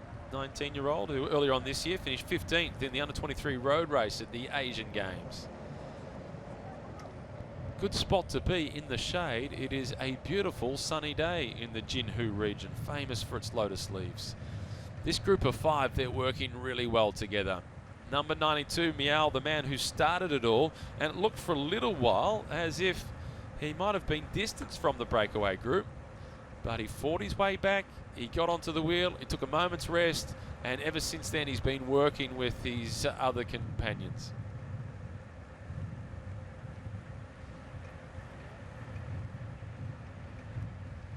Number 145, this is Li from the Ningxia team, a team that's had a pretty good tour. They had Bei Lingjun in the red leaders jersey for the best Chinese rider for a large part of the race. And there is the red jersey with Chen at the back of the peloton, number 125. On the right-hand side of the peloton, you can see the pinkish blue colours. That's the Minx team. That's the team from Belarus. And they have one sprinter on their team, Papok, 31-year-old, who is Belarusian. He was a stage winner earlier this year in the Tour of Taihu Lake, so he knows what's required to win in China.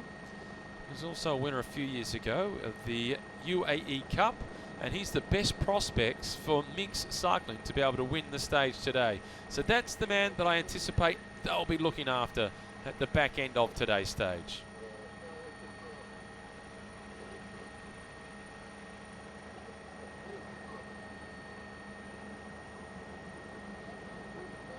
For the first time, we saw them start to get involved in the intermediate sprints earlier on today.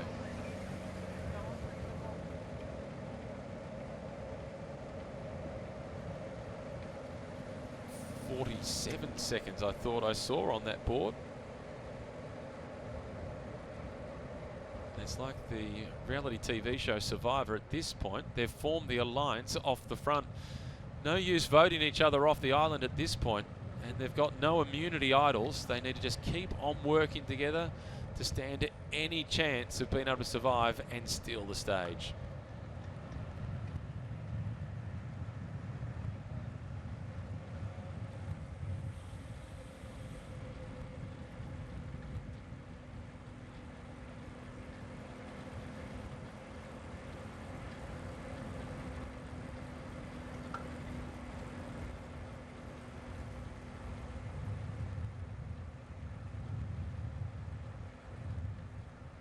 Five leaders still working well together. This is Deng at the front for Giant.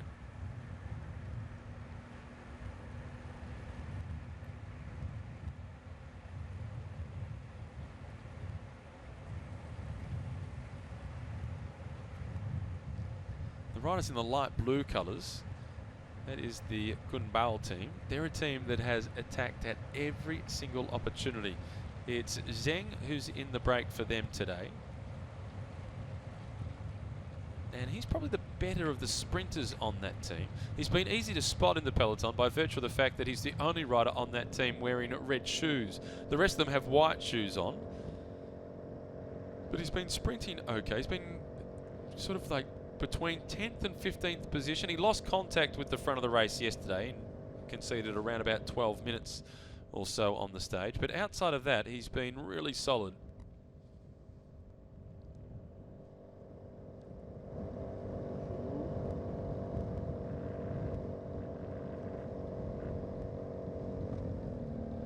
And now we're seeing a change at the front of the peloton. This is the Israel Cycling Academy team that is coming to the front.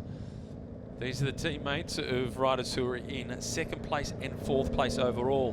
This is the Israel Cycling Academy team. They have Matthias Brandl in second position overall, who has shown he just doesn't have the sprinting legs to contend with Boris Volley. But Mika Ram, he's in fourth position overall. He's had a few third place finishes on stages so far. He was sixth, unfortunately, for them in the first of the intermediate sprints. But they are hoping that he can win the stage and move from fourth up to second position in the overall standings. As a dress rehearsal, let's take a look back at the intermediate sprint on today's stage. The rider in the light blue and white colours leading, that is Einhorn. He's leading out, trying to support Mikael Ram, who just gets shuffled back somewhat. Bellucci comes through in the red and white colours. Importantly, in green, Boris Valet finished in 3rd position. So he collected a 1 second time bonus. So he's now 2 seconds ahead of Mikael Ram, and he's locked together with Matthias Brandl in the general classification. The battle is still on and ever so tight for 2nd and 3rd place. Einhorn getting the nod ahead of Bellucci in 2nd position, with Valet in 3rd spot. And Matteo Bellucci has already won 2 stages. His teammate, Marco Benfato, has been a stage winner as well. So of the 7 days of racing, 6 road stages and a prologue, the Androni Giocattoli team, they've already won 50% of the prizes up for grabs in terms of stages. They're looking to continue that pattern. It's our breakaway group of 5 riders. And all Chinese riders off the front with an advantage based on the last time check that we saw from the roadside of around about 47 seconds. 10 kilometres remaining for the peloton. Dylan Kennett is 10 kilometres away from winning the 10th edition of the Tour of Taihu Lake.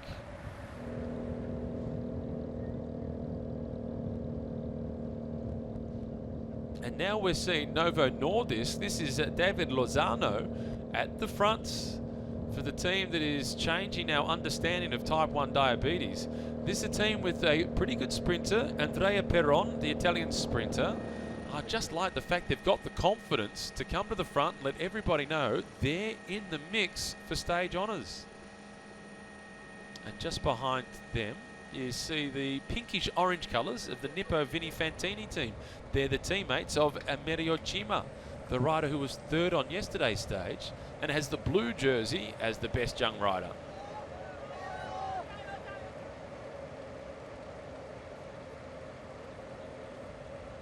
Some parochial support from the side of the road, and you can look at the gear ratio that the guys are riding here. The big chainring at the front, and it looks like it's around about the 14-tooth sprocket at the back. They must be doing speeds of 45 plus kilometres per hour. Saw the rider from the Giant team, Ding. He had his hands on the inside of the brake levers. That's just to try and reduce the surface area across the chest and maximise aerodynamics. Well, more than 45, 50 kilometres per hour in fact. And it still might not be enough to hold off the peloton. Their advantage now is down to just 31 seconds. And that's the position on the handlebars that I was talking about, making the front of the body a little more narrow. And we saw in the opening prologue, Dylan Kennett, he turned his brake levers all the way in to create that smaller surface area, because in this race you're not allowed to travel with a time trial bike or put additional time trial equipment on, such as disc wheels or aero handlebars. So you just modify the existing road bike ever so slightly.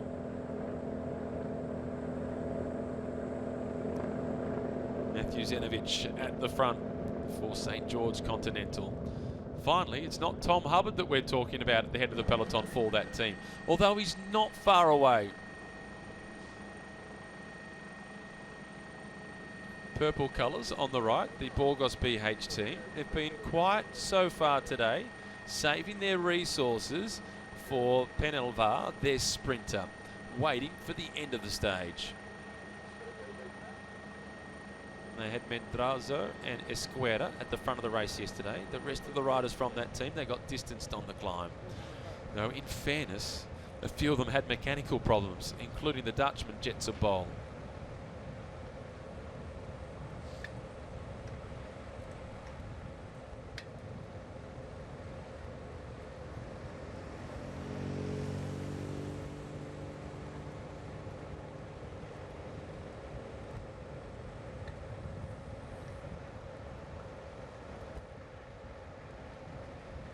So the 5 leaders.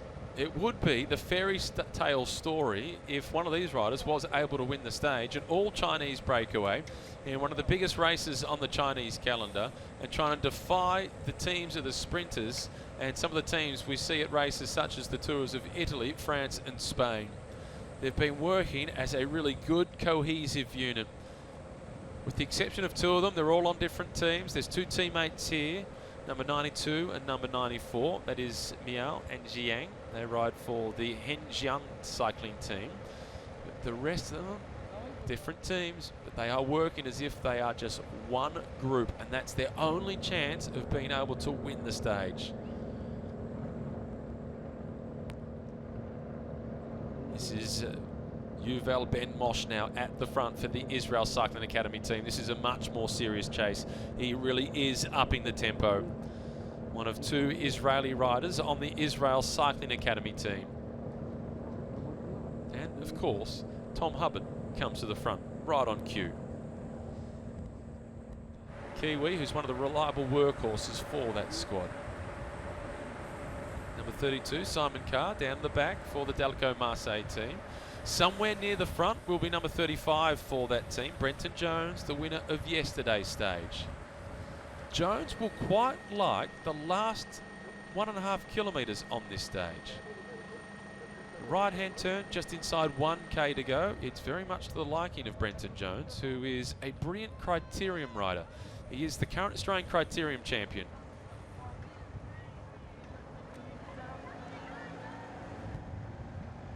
Chinese flag for the Chinese breakaway.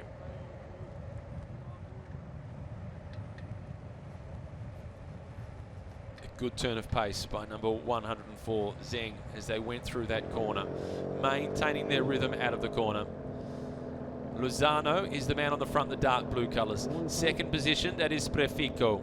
And Matteo Prefico, he has been the breakaway killer on a number of occasions.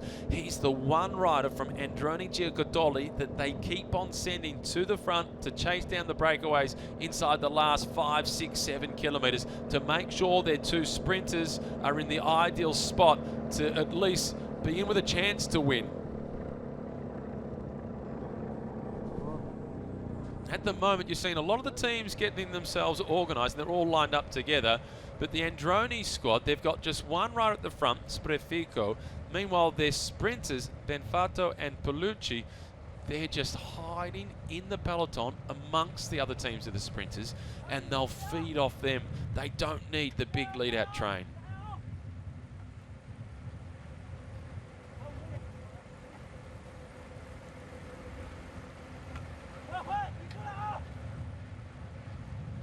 I like the vocalism of Deng, number 84 from the Giant Cycling team.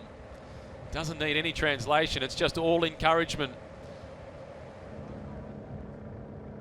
Unfortunately for him, unfortunately for the breakaway, it looks like it might be a similar situation to what we saw 12 months ago when the break was caught just on the last corner.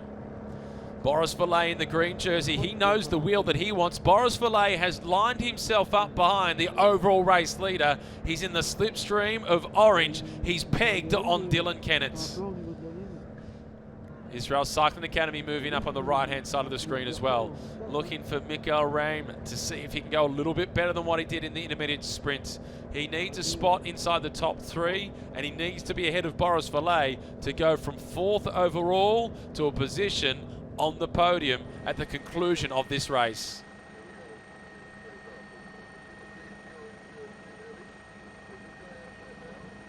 Now, plenty of respect at the front of the peloton between the riders from Wanty Group Goubert and St. George Continental. They've been working together all day, so they're happy to give each other a little bit of breathing space. The quick look across the shoulder, that was with Li Daohu in the white colours, just to assess the situation. Perfectly understandable. It'll be difficult to pick the most combative prize on today's stage, but if I was the one to choose, I'd go with number 92 in the red colours.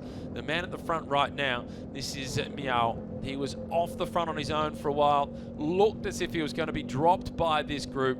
He fought his way to stick with them, and he's been working really well ever since.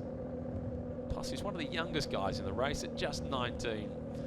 Approaching the final 3 kilometres. The peloton can see their prey. They've got the breakaway within their control. The blue jersey on the left, starting to move up towards the front. That's Emerio Chima.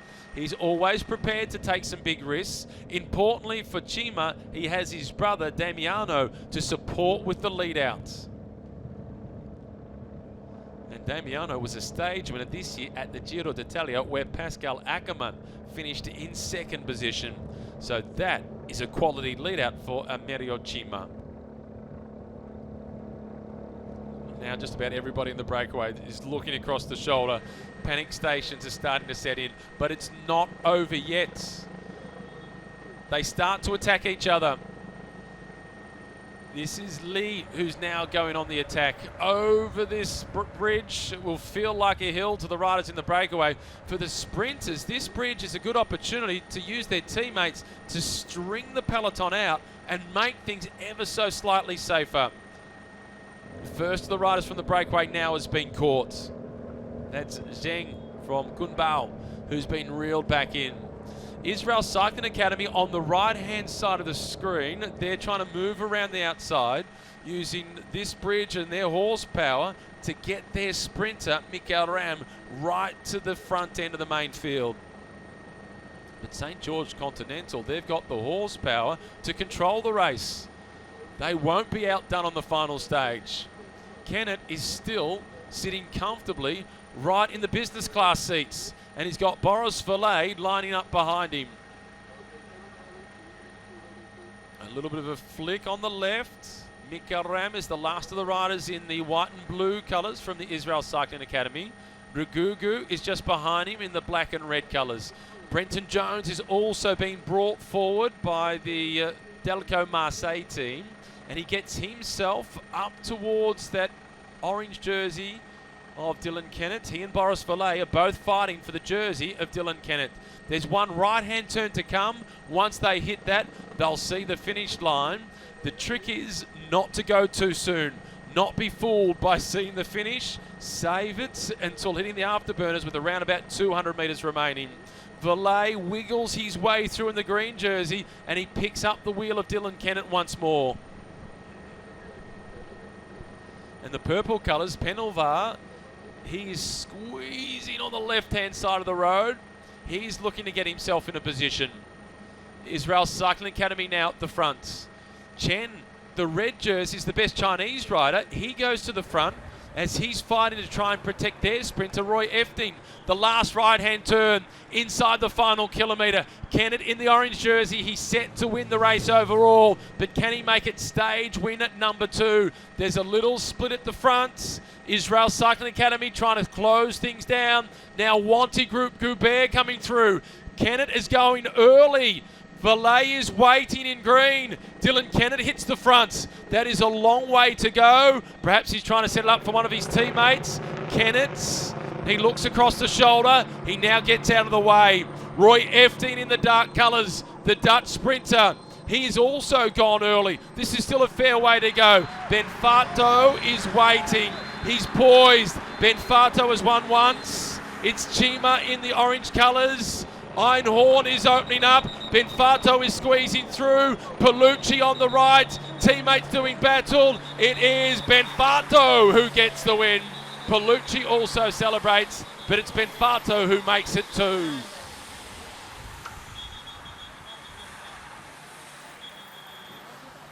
Well, the Androni Giocattoli team, they use their teammates to perfection throughout the race. They didn't do too much of the work until the final few kilometres, and it was a 1-2 finish for that squad. Marco Benfato taking the stage win. Matteo Palucci in second position. Importantly, Boris Valet in third place. That time bonus will move him up to second position overall. And Giuseppe Fonzi not too happy. Dylan Kennett, the overall race winner.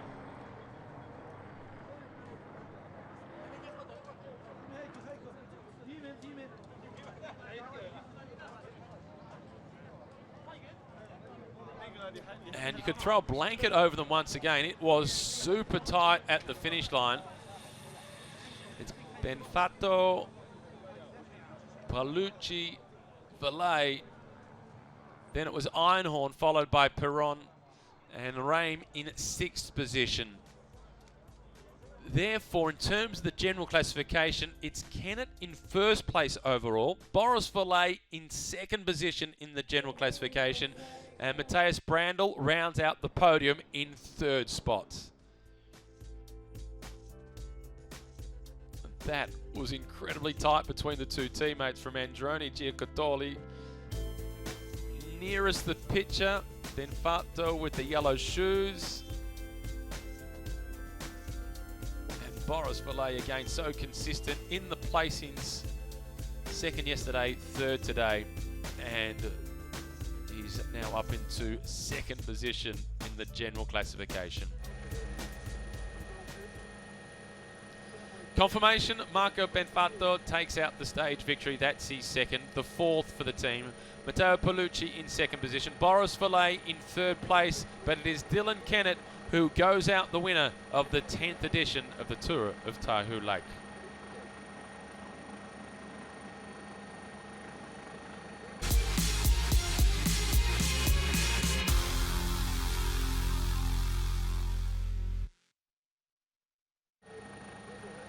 And we saw a bit of tension at the conclusion of the stage. Giuseppe Fonzi was remonstrating with Itamar Einhorn. He wasn't too happy. I'm not sure what the reason for it was. There was no evidence from the aerial shot as to why Giuseppe Fonzi was remonstrating in the way he was.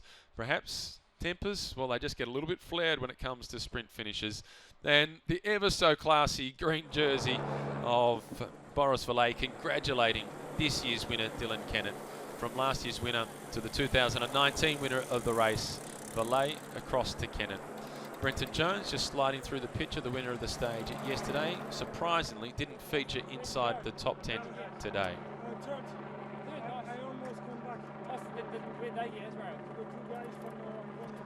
And it sounds as if Kennett and Valet are just debriefing on what the incident was after the stage and what might have caused it throughout that sprint.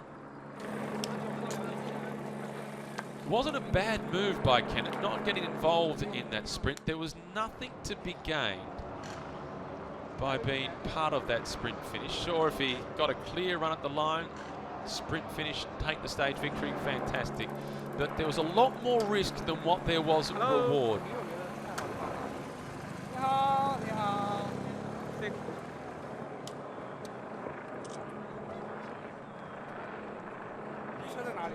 The riders from the Shenzhen team, that is Hao Liu, nearest the picture, and this is now Yu Zi.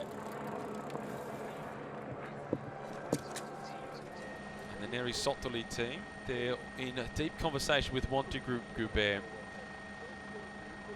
The wetlands, the entertainment park here as well. Chance to enjoy Mother Nature. This is the debrief continues. Sometimes they think they ride alone.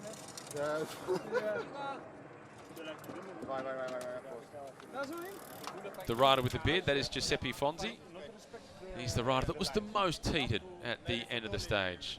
Nearest the picture, number 141, the former Greek national champion, Georgios Bouglas.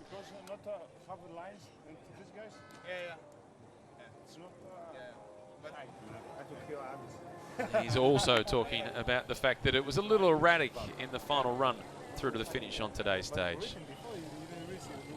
His teammate that he's with, that is Snurko, Alexei Snurko from Belarus, who was in the breakaway yesterday. It was a reasonably good race for that team.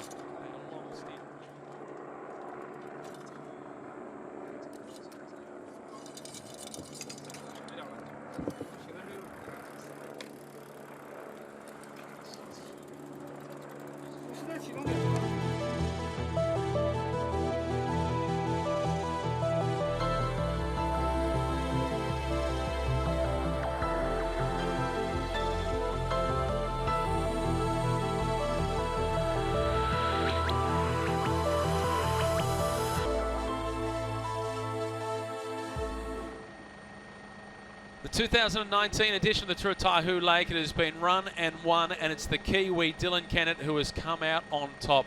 Last year he was right there in the mix after he won the prologue, but the climbs got the better of him. This year he survived. In the final dash for the honours today, it was an Italian double. It was the Androni Giacottoli team with Marco Benfato getting the win ahead of his teammate Matteo Paolucci. It was then last year's overall race winner Boris Vallet who took out third place. And with third place, Boris Vallet moves himself into second position in the general classification. There was a bit of an incident the back end of the stage as well that caused some heated moments across the finish line, but it was pretty clear out in front. Benfato in the red colours with the yellow shoes on, not for one moment did he move off his line. He had the horsepower to get his nose there in first spots. It's been a good race for the Androni squad. They've won 4 out of the 6 road stages. Let's now head down to the overall race winner, Dylan Kennett. Congratulations, 2019 champion. How's the feeling? Yeah, really good. Last year after getting a taste of this race, by far my biggest road race done. I was hungry to come back and have a crack at it, and had a team built around me, and thank you. Yeah, and it's nice to pull it off and stay safe today. It was tempting to celebrate a bit last night, but we knew we can't until it's over, Consistency's been the key, hasn't it, this year? In a one-week stage race like this, what's been your personal highlight so far this week? Well, to be honest, probably just the hard work. To be honest, my favourite part was when I won Stage 3, I think it was, and the boys worked on the front from kilometre 0 all the way to the finish. So, and then to rally with the boys yesterday and get over the hill. So the teamwork by far has to be the highlight, and it shows you work hard as a team and get the rewards. So we're stoked, and Brett Dutton, the team owner, he's bloody stoked, and so are all our friends and family. So for a small team, and these guys all work jobs, so I'm the only one that doesn't work a job. So. A bit of pocket money for the boys, but so no, they've deserved it. So we're so proud of the boys. Yeah, Be great to have you back here as the defending champion, but it's a big year next year, isn't it? It's an Olympic year. Yeah, it is. It'll be just after the Olympics, so maybe we'll have even better form next year. But or maybe I might come in 10 kilo heavier if I've celebrated if I go too good at the Olympics. But next year's going to be a busy year, and it would be nice to come back and defend it. That's for sure. Congratulations, mate. Yeah, thank you very much.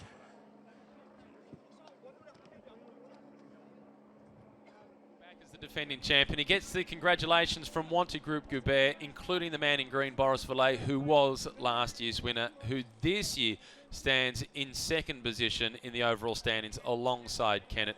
A huge future ahead of him, Dylan Kennett, just 24 years of age. He spoke about the Olympics next year. Well, that will be on the track for him. Kennett going out the winner, Matthias Brandl. He was brilliant throughout this race. He rode perfectly in the opening prologue. Boris Vallet as well. Mikael Ram, Michael Vink was outstanding, did a lot of teamwork for Dylan Kennett. Emilio Cima in 6th position. Brenton Jones, a stage win yesterday. Oscar Sevilla, the climbing, well, there weren't quite enough climbs for the Spaniard. Daniel Turik from Israel Cycling Academy, one of 3 riders from that team inside the top 10. Likewise with Matthew Zenovic, another of the riders from St. George Continental inside the top 10 in the general classification. They were outstanding.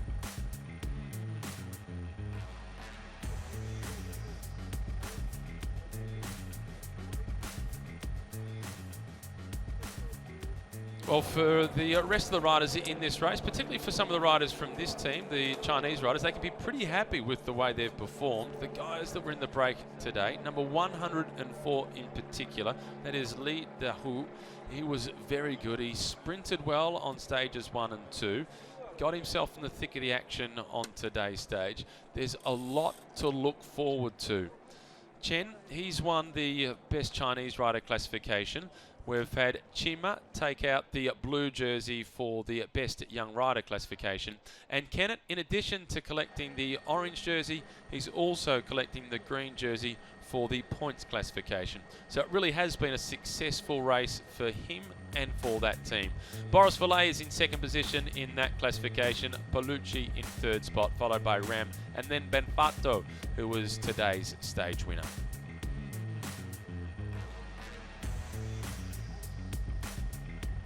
The green jersey today was worn by Boris Valet, but that was on loan. It is certainly Kennett who goes out the winner. Chima, for the second year running, he wins the Best Young Rider classification. It was the young Swede, Erik Bergström, who finished in second spot. Venturuti of the Androni team was in third position. Chen Liang Chen was the winner of the red jersey, the best Chinese rider. It was Li Hu in second spot in that classification. Hope you've enjoyed this year's Tour of Taihu Lake. Congratulations to Dylan Kennett and the rest of his team. Hope you've enjoyed the coverage. Until next time, it's bye for now.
We're just moments away from getting the presentation started to conclude this edition of the Tour of Taihu Lake. It was another brilliant performance by the Italian sprinters from the Androni Giocattoli team. They have really dominated the sprint finishes. Between Marco Benfatto and Matteo Paolucci, they've won 4 of the sprint stages. It's just been Dylan Kennett and Brenton Jones to take the other stages. And Matthias Brandl, he won the opening prologue. In the general classification, it's Kennett who goes out the winner. Boris Valet moves up into second position, courtesy of the time bonus, and Matthias Brandl finishes in third spot. So that's our final podium. Mika Ram in fourth position, Michael Vink in fifth place overall, Emilio Chima in sixth position, Brenton Jones, yesterday's stage winner, in seventh, Oscar Sevilla, the oldest rider in the race, in eighth place, Daniel Churik, the third of the riders from Israel Cycling Academy, inside the top 10 in ninth, and Matthew Zenovich, the Kiwi from St. George, again, the third rider from St. George, inside the top 10. For the points classification, Dylan Kennett goes out the winner. It's Boris Valet in second position. In fact, that will change as well. The points, Paolucci will move up into second spot. Benfatto collected 10 points today. Boris Valet will be in third. Benfatto will be in fourth position. Mikael Ram will be in fifth place. But certainly Dylan Kennett going out the winner in that competition. And for the blue jersey for the Best Young Rider classification, for the second year running, Emilio Chima is the winner of that competition. Erik Bergström in second spot. Nicola Venturuti in third position. Bergström, I should say, in second position at 18 seconds. And Tejada, the young Colombian, in fourth position. We'll see him with the Astana team next season. Chen Liang has taken out the best Chinese rider by 34 seconds. Li Hu was the only other rider eligible for that classification who survived with the best climbers yesterday over the mountains. So those two certainly do have a bright future ahead of them.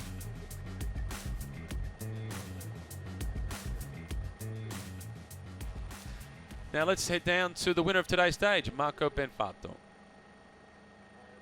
Marco, second stage win of the tour. How special is this one? Yes, I'm very happy because I start this season with a win and I close with a win. It's a perfect season. The finish looked fairly crazy. Obviously, your timing was perfect. Yes, me and Peluki, I'm very good condition. In the sprint, I have eyes for take a good position, and first and second, I think, and very good result for the team. Is this your final race for the year? And what's your plans for next year? Yes, it's my last race, and it's my finish of Team Androni, because next year I go in Bardiani, and I think it's a good finish for team, and thanks for the team for this 5 years, and I'm little happy and little not happy, but I'm very happy for this victory. Well done, Marco. Great job. Thank you. It was a brilliant job by both Marco Benfato and Matteo Pelucchi, both of them collecting 2 stage victories. Let's now head down to the man in the green jersey, Boris Valle. Boris, interesting finish there today. Yeah, just talk us through your final sprint. Yeah, we have taken to do the first intermediate sprint to take second. If I'm first or second on the sprint, I could come back on the second place in GC. Then I was third. Then we were 3 on the same time for the second place. But I'm fourth with the minimal second. And now with 3 on the sprint, I need to be first, second, and third on the sprint to come back on the second place. Then it's good for me. It was the goal of the day, and I was coming here for win the stage, but still I'm happy to finish second in GC after last year be first. And it's good. For podium, it's good for me. To come to the Tour of Taihu Lake, it's a pleasure, isn't it? It's a fantastic organisation here. What's it like for the riders?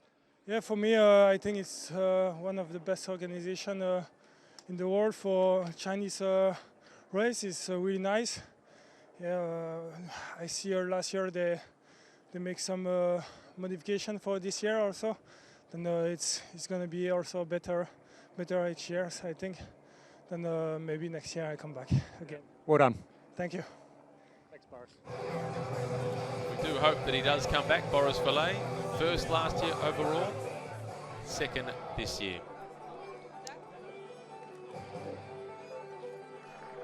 Let's head down to the winner of the red jersey, the Chinese classification, Chen Liang. 今天很开心，然后能就是拿下这个大中华的冠军，所以非常的开心。对，就是今天因为路很小嘛，所以大家就是会挤来挤去的，所以我比较保守，就是跟在集团的后方，对，比较安全一点。对对对 ，Thank you。 The smile tells the story. Before the stage got underway in the interview, he spoke about being delighted in his first leader's jersey with his team, and now he's managed to take it all the way through to the finish of the stage. And he's just moments away from stepping up onto the podium to collect the final red jersey. And for this man, Marco Benfato, his last race after 5 seasons with the Androni squad, and he finishes it on a very high note, going out with the stage victory. And as he said, it's kind of happy, kind of sad, but it is a good way to part company with the squad.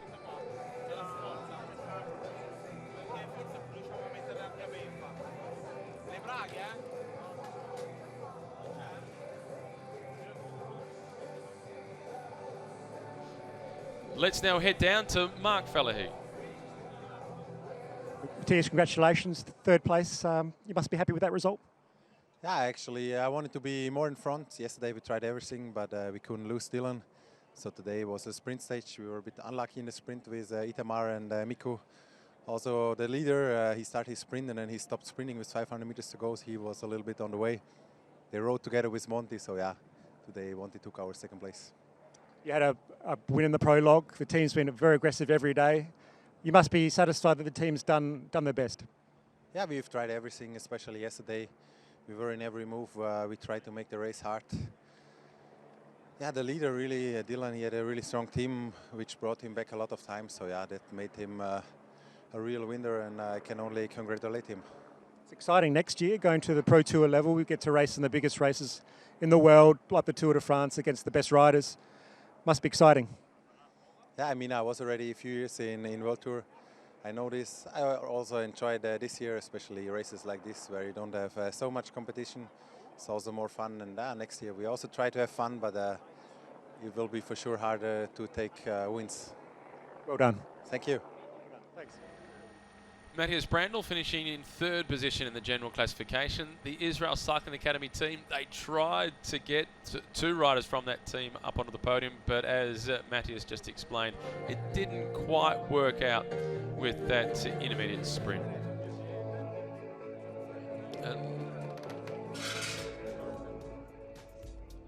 Let's now take a look at the race, how it unfolded. It got underway, clear blue skies at 10 past 10 at local time. The weather conditions were idyllic. It was in the mid-teens, which made for some aggressive racing right from the very start. It didn't take too long for the first breakaway to get formed, but it wasn't much longer after that it got reeled back in again. And it was attack after attack as St. George Continental, along with Wanty Group Goubert, doing all they could to contain the breakaways. Etienne Van Impel, he'd launched the most dangerous attack heading in towards the intermediate sprint. Dangerous in terms of the hopes of the Israel Cycling Academy team and Wanty Group Goubert of being able to win the intermediate sprint. He was caught just with a few kilometres to go before that intermediate sprint. Matthias Brandl then launched his bid for the 3-second time bonus. Wanty Group Goubert, they did the chasing to close it down. Israel Cycling Academy with Einhorn doing the lead out. Valet trying to collect the points, but Palucci was coming over the top. Einhorn and Palucci locked together. Valet in 3rd position, and Mikael Ram missing out in 6th place, so no bonuses for him. And that was the rider that the Israel Cycling Academy were trying to lead out for the time bonus. That had Boris Valet locked together with Matthias Brandl in the general classification on whole seconds, but just a 1/10 of a second behind when it came to the count back from the prologue. A strong breakaway group of 5 riders then got off the front with roughly 20 k's to go. They were caught inside the last 2 kilometres. It was then over to the sprinters. And as they headed around the final right-hand bend, it was Dylan Kennett himself in the orange jersey, the overall race leader, staying up the fronts and out of trouble.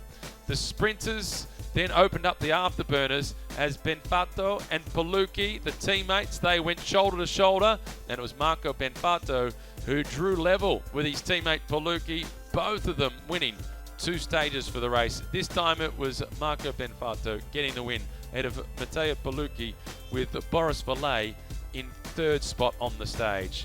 Importantly for Boris Valet, the rider wearing the green jersey, that 3rd place finish gave him the time bonus to move from 3rd place overall up into 2nd position in the general classification.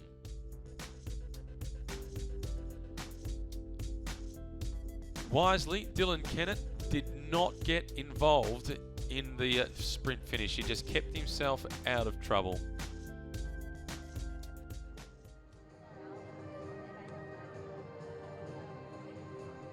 There's Boris Valet backstage waiting for the presentations to get underway.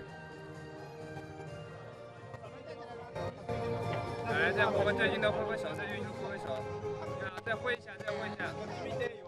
for the rest of the other riders, they're watching on. Let's now get back down to our reporter, Mark Fallahey. Brett, team manager, you must be immensely proud of how the team's performed this week. Oh, for sure. I mean, everything went perfect. The boys did everything they had to do, and to get the win is, well, you know, it's been a long time coming for us in this race. A lot of work goes into it, doesn't it? I mean, there's reconnaissance, and you're not a team with a massive budget. Yeah, how much work has gone into winning the orange jersey here? Look, we came here 5 years ago, to be honest. You know, as a even smaller team than we are now, if it's hard to believe. But and we came here, we got most aggressive twice. So it's been a build-up over 5 years. And 18 months ago, I said to Dylan, I want you to win the prologue. So he won the prologue last year, and then it's gone from prologue to win the tour. So it's been a gradual build-up. You know, and you just got to have the guys with the ability to do it, I guess. And something on Dylan, I mean, he's, what's he like inside the team bus, inside the team car? Oh, he's a bit of a character, and he's like the guy is immense talent. It's unbelievable to think what he can do, and if people follow the track, they'll probably see what he's done on the track. And he's Olympic record holder over a flying lap. Then to convert that to road racing is it's unbelievable. So he's got a lot bigger and better things to come for sure. And to come to the Tour of Taihu Lake and race, they look after us here, don't they? Oh, it's unbelievable. Yeah, this is one of the best races of the year. As I said, this is one race we target to do well. We get good hotels, really well looked after, great people, and hopefully we get to come back next year. Thank you. I'm sure they will be invited back next year. Let's now take a look back at the final kilometre and how the stage was won, as the Androni Giocattoli team played their cards quietly but to perfection. The all-important last kilometre with the right-hand turn at around about the 800 metre to go mark. The Israel Cycling Academy team at the front, in fact with Matthias Brandl trying to assist with the lead out, as Dylan Kennett in the orange jersey got a little bit balked on the right-hand side, and perhaps it was even at that point where he made the decision, I just want to keep myself out of the fire and out of trouble. The green jersey of Boris Valet was being supported by his teammates and moving around the outside. Brenton Jones was in a reasonably good spot at this point, as Kennett here with 600 metres remaining, it was always way too early for him to be able to win the stage, but it was more, my understanding or my take on it, a move of safety than what it was of anything else, as he kicked the clutch in pretty early and got to the left-hand side of the road to stay out of the way of the sprinters, as then it was Roy Efting trying to take over to win the stage. Damian Ojima sitting just behind him. And then Palucchi and Benfato squeezing their way through. And the green jersey of Boris Valet, the road just opening up for him, as yet to stop pedalling momentarily with around about 10 metres to go before one last pedal stroke to confirm third place on the stage. Really was a frantic sprint. Androni Giocattoli, they dominated the sprint finishes, but they were really nowhere to be seen in terms of the general classification. They didn't have any riders inside the top 10.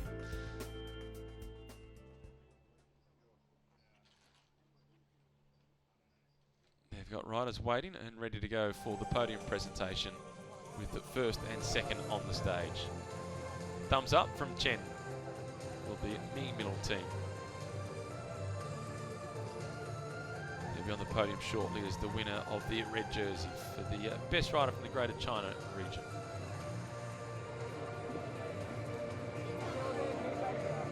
This is Dylan Kennett, Kiwi. He's got his New Zealand bag on. Part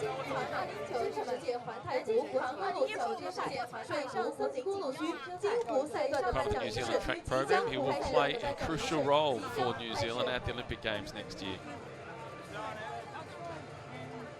Ladies and gentlemen, welcome to the awarding ceremony of the Thumbs up for the team from Androni Giocattoli. Stage 6. No less than 4 stage wins for that team. 女士们、先生们，激动人心的时刻到来了。接下来要进行的是南京银行2019第10届环太湖国际公路自行车赛水上森林景区经过Third on today's stage 前 and 3局 second 的 in 颁 the 奖仪 general 式。 classification. Interview time backstage for 获 Dylan 得 Kennett. 南京银行2019第10届环太湖国际公路自行车赛水上森林景区金湖赛段第3名的运动员是 Brice 瓦莱，来自比利时旺地车队。 Boris Valet now being introduced as third on the stage. 第2名是马特奥佩卢基，来自安德罗尼洲际职业队。 And in second place on the stage, Matteo Palucchi.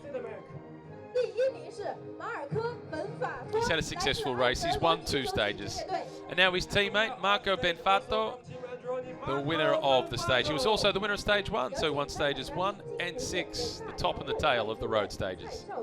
和江苏省体育产业集团副总经理宗瑞杰为获奖运动员颁发奖牌，并且送上吉祥物。 Ladies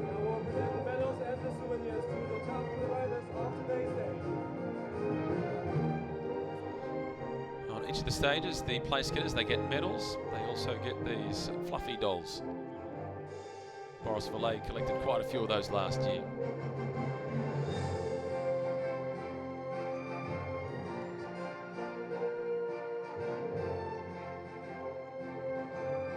And this is the second time that the Androni Giacottoli team have had a 1-2 finish. On stage 4, it was Palucchi first, Benfatto second. They've reversed the order, but they've dominated the top of the podium. And there's Boris Valet once again making sure everybody is included. Welcoming the dignitaries up onto the podium with him. 谢谢颁奖嘉宾，请嘉宾稍事休息。有请运动员退场。下面颁发南京银行橙色领旗衫。橙衫代表个人总成绩最高荣誉，山雨是一骑绝尘，至高无上。获得南京银行2019第10届环太湖国际公路自行车赛水上森林景区金湖赛段橙衫的运动员是伊兰肯内特，来自澳大利亚世界朝圣之队。 Now we'll present the back of Nanjing orange jersey, which represents the leader of the general classification. Let's welcome to the stage the winner of the orange jersey, Dylan Canet from St. George Continental. As you heard in that interview with Brett Dutton a little bit earlier on, it's been steady progress for this team. They were first invited here 5 years ago. Their first 2 years here, they were just on the attack, getting to the breakaways. They won the most combative prize twice. Last year, Dylan himself, he managed to win the opening prologue. He also won one of the road stages with a brilliant sprint finish. Plus, they had Ben Dybel finish in second position overall. This year, he has climbed out of his skin. His 4th place finish yesterday was as good as his stage win a few days ago. It was outstanding. And now he takes home the orange jersey as the winner.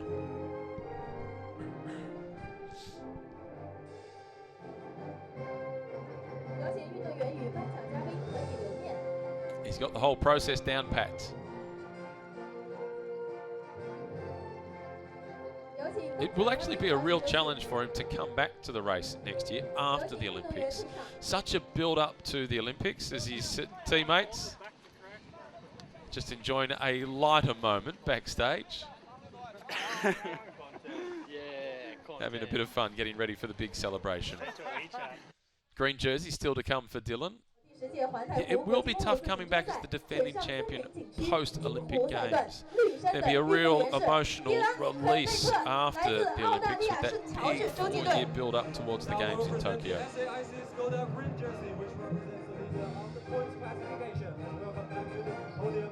Dylan Canet from St. George Continental Cycling Team. It's a convincing win in this classification for Dylan Canet. Across the first 4 days, he was second, first. In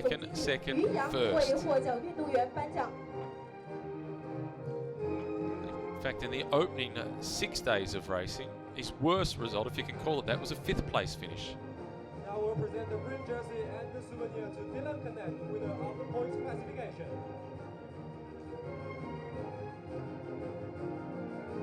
有请颁奖嘉宾为获奖运动员颁发日镜头盔和吉祥物。 He only got to wear the green jersey once, and that was after the opening prologue. He wore the green jersey on stage 1, when he actually had the green jersey on loan from Matthias Brandl.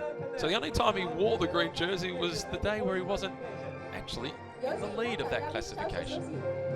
有请运动员退场。接下来颁发金汇东航蓝色领旗衫。 蓝衫代表今年个人总成绩第1名，山雨是追风少年，潜力无限。获得南京银行2019第10届环太湖国际公路自行车赛水上森林景区金湖赛段蓝衫的运动员是以梅里奥西马，来自日波维尼凡蒂尼洲际职业队。 Now we will present the King Wing blue jersey, which represents the leader of the best young riders classification. And the winner is Emilio Chima from Team Nippon Vinifanti. This is not Emilio Chima who's stepping up onto the stage. This is Kyajo Kusaba, who is the teammate of Emilio Chima. He's come to collect the jersey, and I'm assuming Emilio Chima is either getting treatment for the injury that he had on a crash a few days ago, or he's had to make a quick exit to get to the airport in Shanghai. But this is Kusaba, one of the teammates of Emilio Chima, who has gone out the winner of the Best Young Rider classification.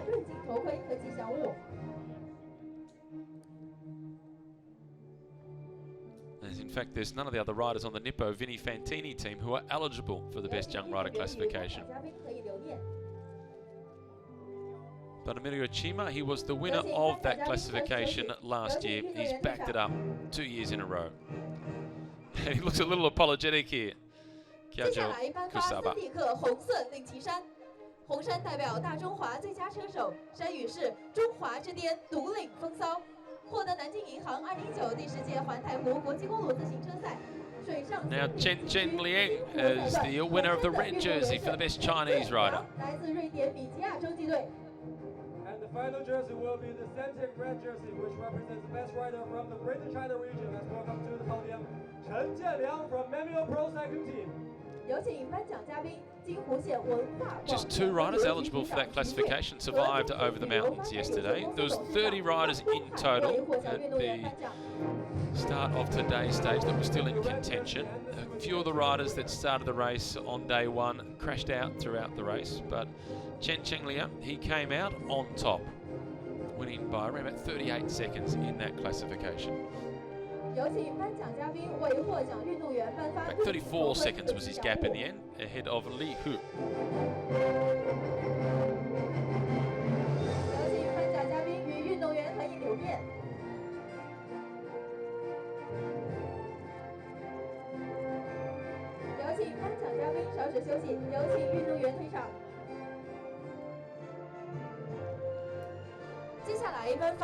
Next, 获得南京银行2019第10届环太湖国际公路自行车赛水上森林景区金湖赛段感动奖的运动员是苗成硕，来自中国恒祥洲际队。 This is Miao, who is the winner of the most combative prize today, and rightly so. He was in the breakaway with around about 20 kilometres to go, was off the front by himself for quite some time. And then Miao Qingshou, he was caught by 4 other riders. He continued to battle off the front, reeled back in by the peloton with just on 2 kilometres remaining. The young 19-year-old is getting recognition for his aggression today.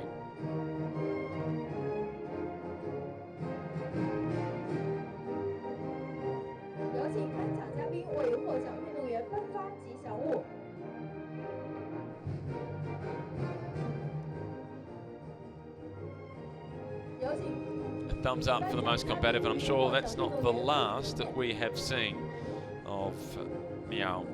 At just 19 years of age, his first season up out of the junior ranks.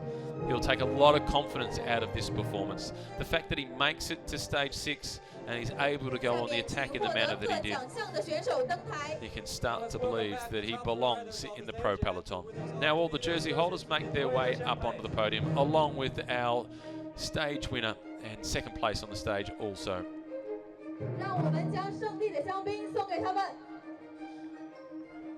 Boris Valet, third on the stage, second in the general classification. Dylan Kennett with the orange jersey and the green jersey. He was the star of the race. Winner of a stage, winner of the general classification, winner of the points classification, and he's not just the winner of all the jerseys, he's wearing the most champagne. That's a serious spray for Dylan Kennett.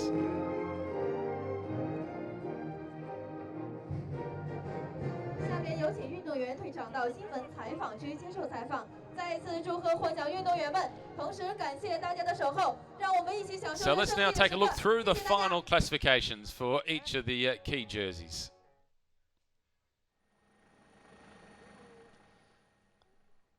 Dylan Kennett, the overall race winner. Matthias Brandl and Boris Valet rounding out the podium. It was then Mika Ram in 4th position. Michael Vink in 5th place. Emilio Chima in 6th position, also the winner of the blue jersey, is the best young rider. Followed by Brenton Jones, then Oscar Sevillier in 8th spot. Daniel Turek in 9th. Matthew Zenovic in 10th position.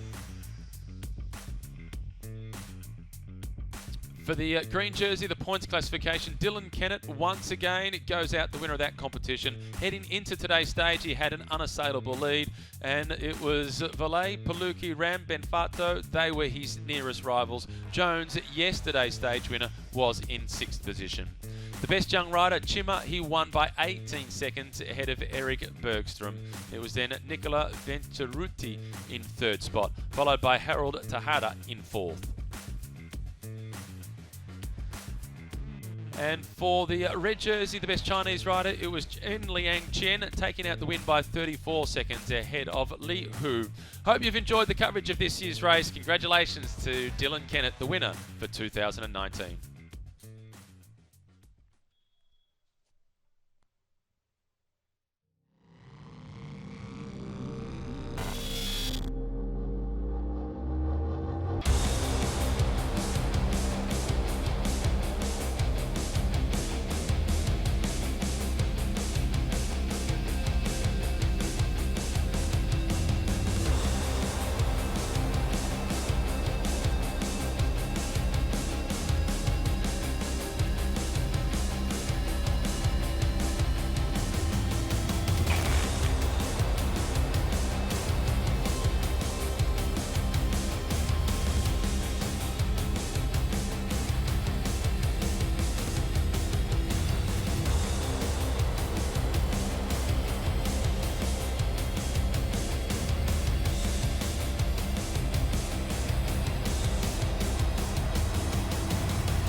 少忠和江苏省体育产业集团副总经理宗瑞杰为获奖运动员颁发奖牌，并且送上吉祥物。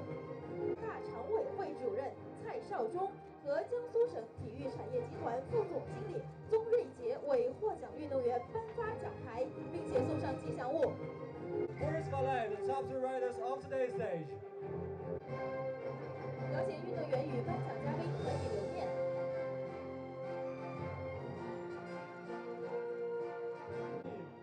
有请颁奖嘉宾淮安市体育局副局长席德霞和颁奖嘉宾与运动员合影留念。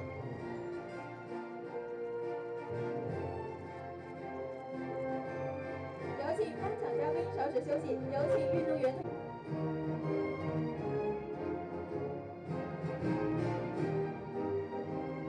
开启香槟，共同庆祝这一成功的时刻。胜利的香槟尽情挥洒，这代表着荣耀、胜利和身为运动员的光荣。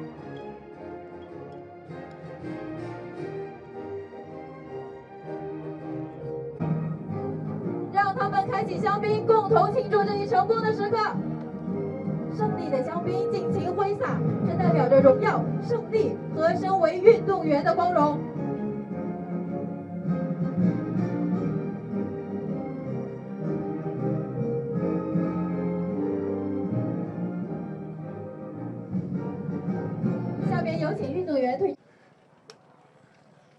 Dylan, congratulations, 2019 champion. How's the feeling? Yeah, really good. Last year after getting a taste of this race, by far my biggest road race done. I was hungry to come back and have a crack at it, and had a team built around me. And thank you. Good, yeah, and it's nice to pull it off and stay safe today. It was tempting to celebrate a bit last night, but we knew we can't until it's over, Consistency's been the key, hasn't it, this year? In a one-week stage race like this, what's been your personal highlight so far this week? Well, to be honest, probably just the hard work. To be honest, my favourite part was when I won stage 3, I think it was, and the boys worked on the front from kilometre 0 all the way to the finish. So, and then to rally with the boys yesterday and get over the hill. So the teamwork by far has to be the highlight, and it shows you work hard as a team and get the rewards. So yeah, we're stoked, and Brett Dudden, the team owner, he's bloody stoked, and so are all our friends and family. So for a small team, and these guys all work jobs, so I'm the only one that doesn't work a job. So a bit of pocket money for the boys, but so no, they've deserved it. So yeah, we're so proud of the boys. Yeah. Be great to have you back here as the defending champion, but it's a big year next year, isn't it? It's an Olympic year. Yeah, it is. It'll be just after the Olympics. So maybe we'll have even better form next year, but or maybe I might come in 10 kilo heavier if I've celebrated if I go too good at the Olympics. But next year's going to be a busy year, and it would be nice to come back and defend it, that's for sure. Congratulations, mate. Yeah, thank you very much.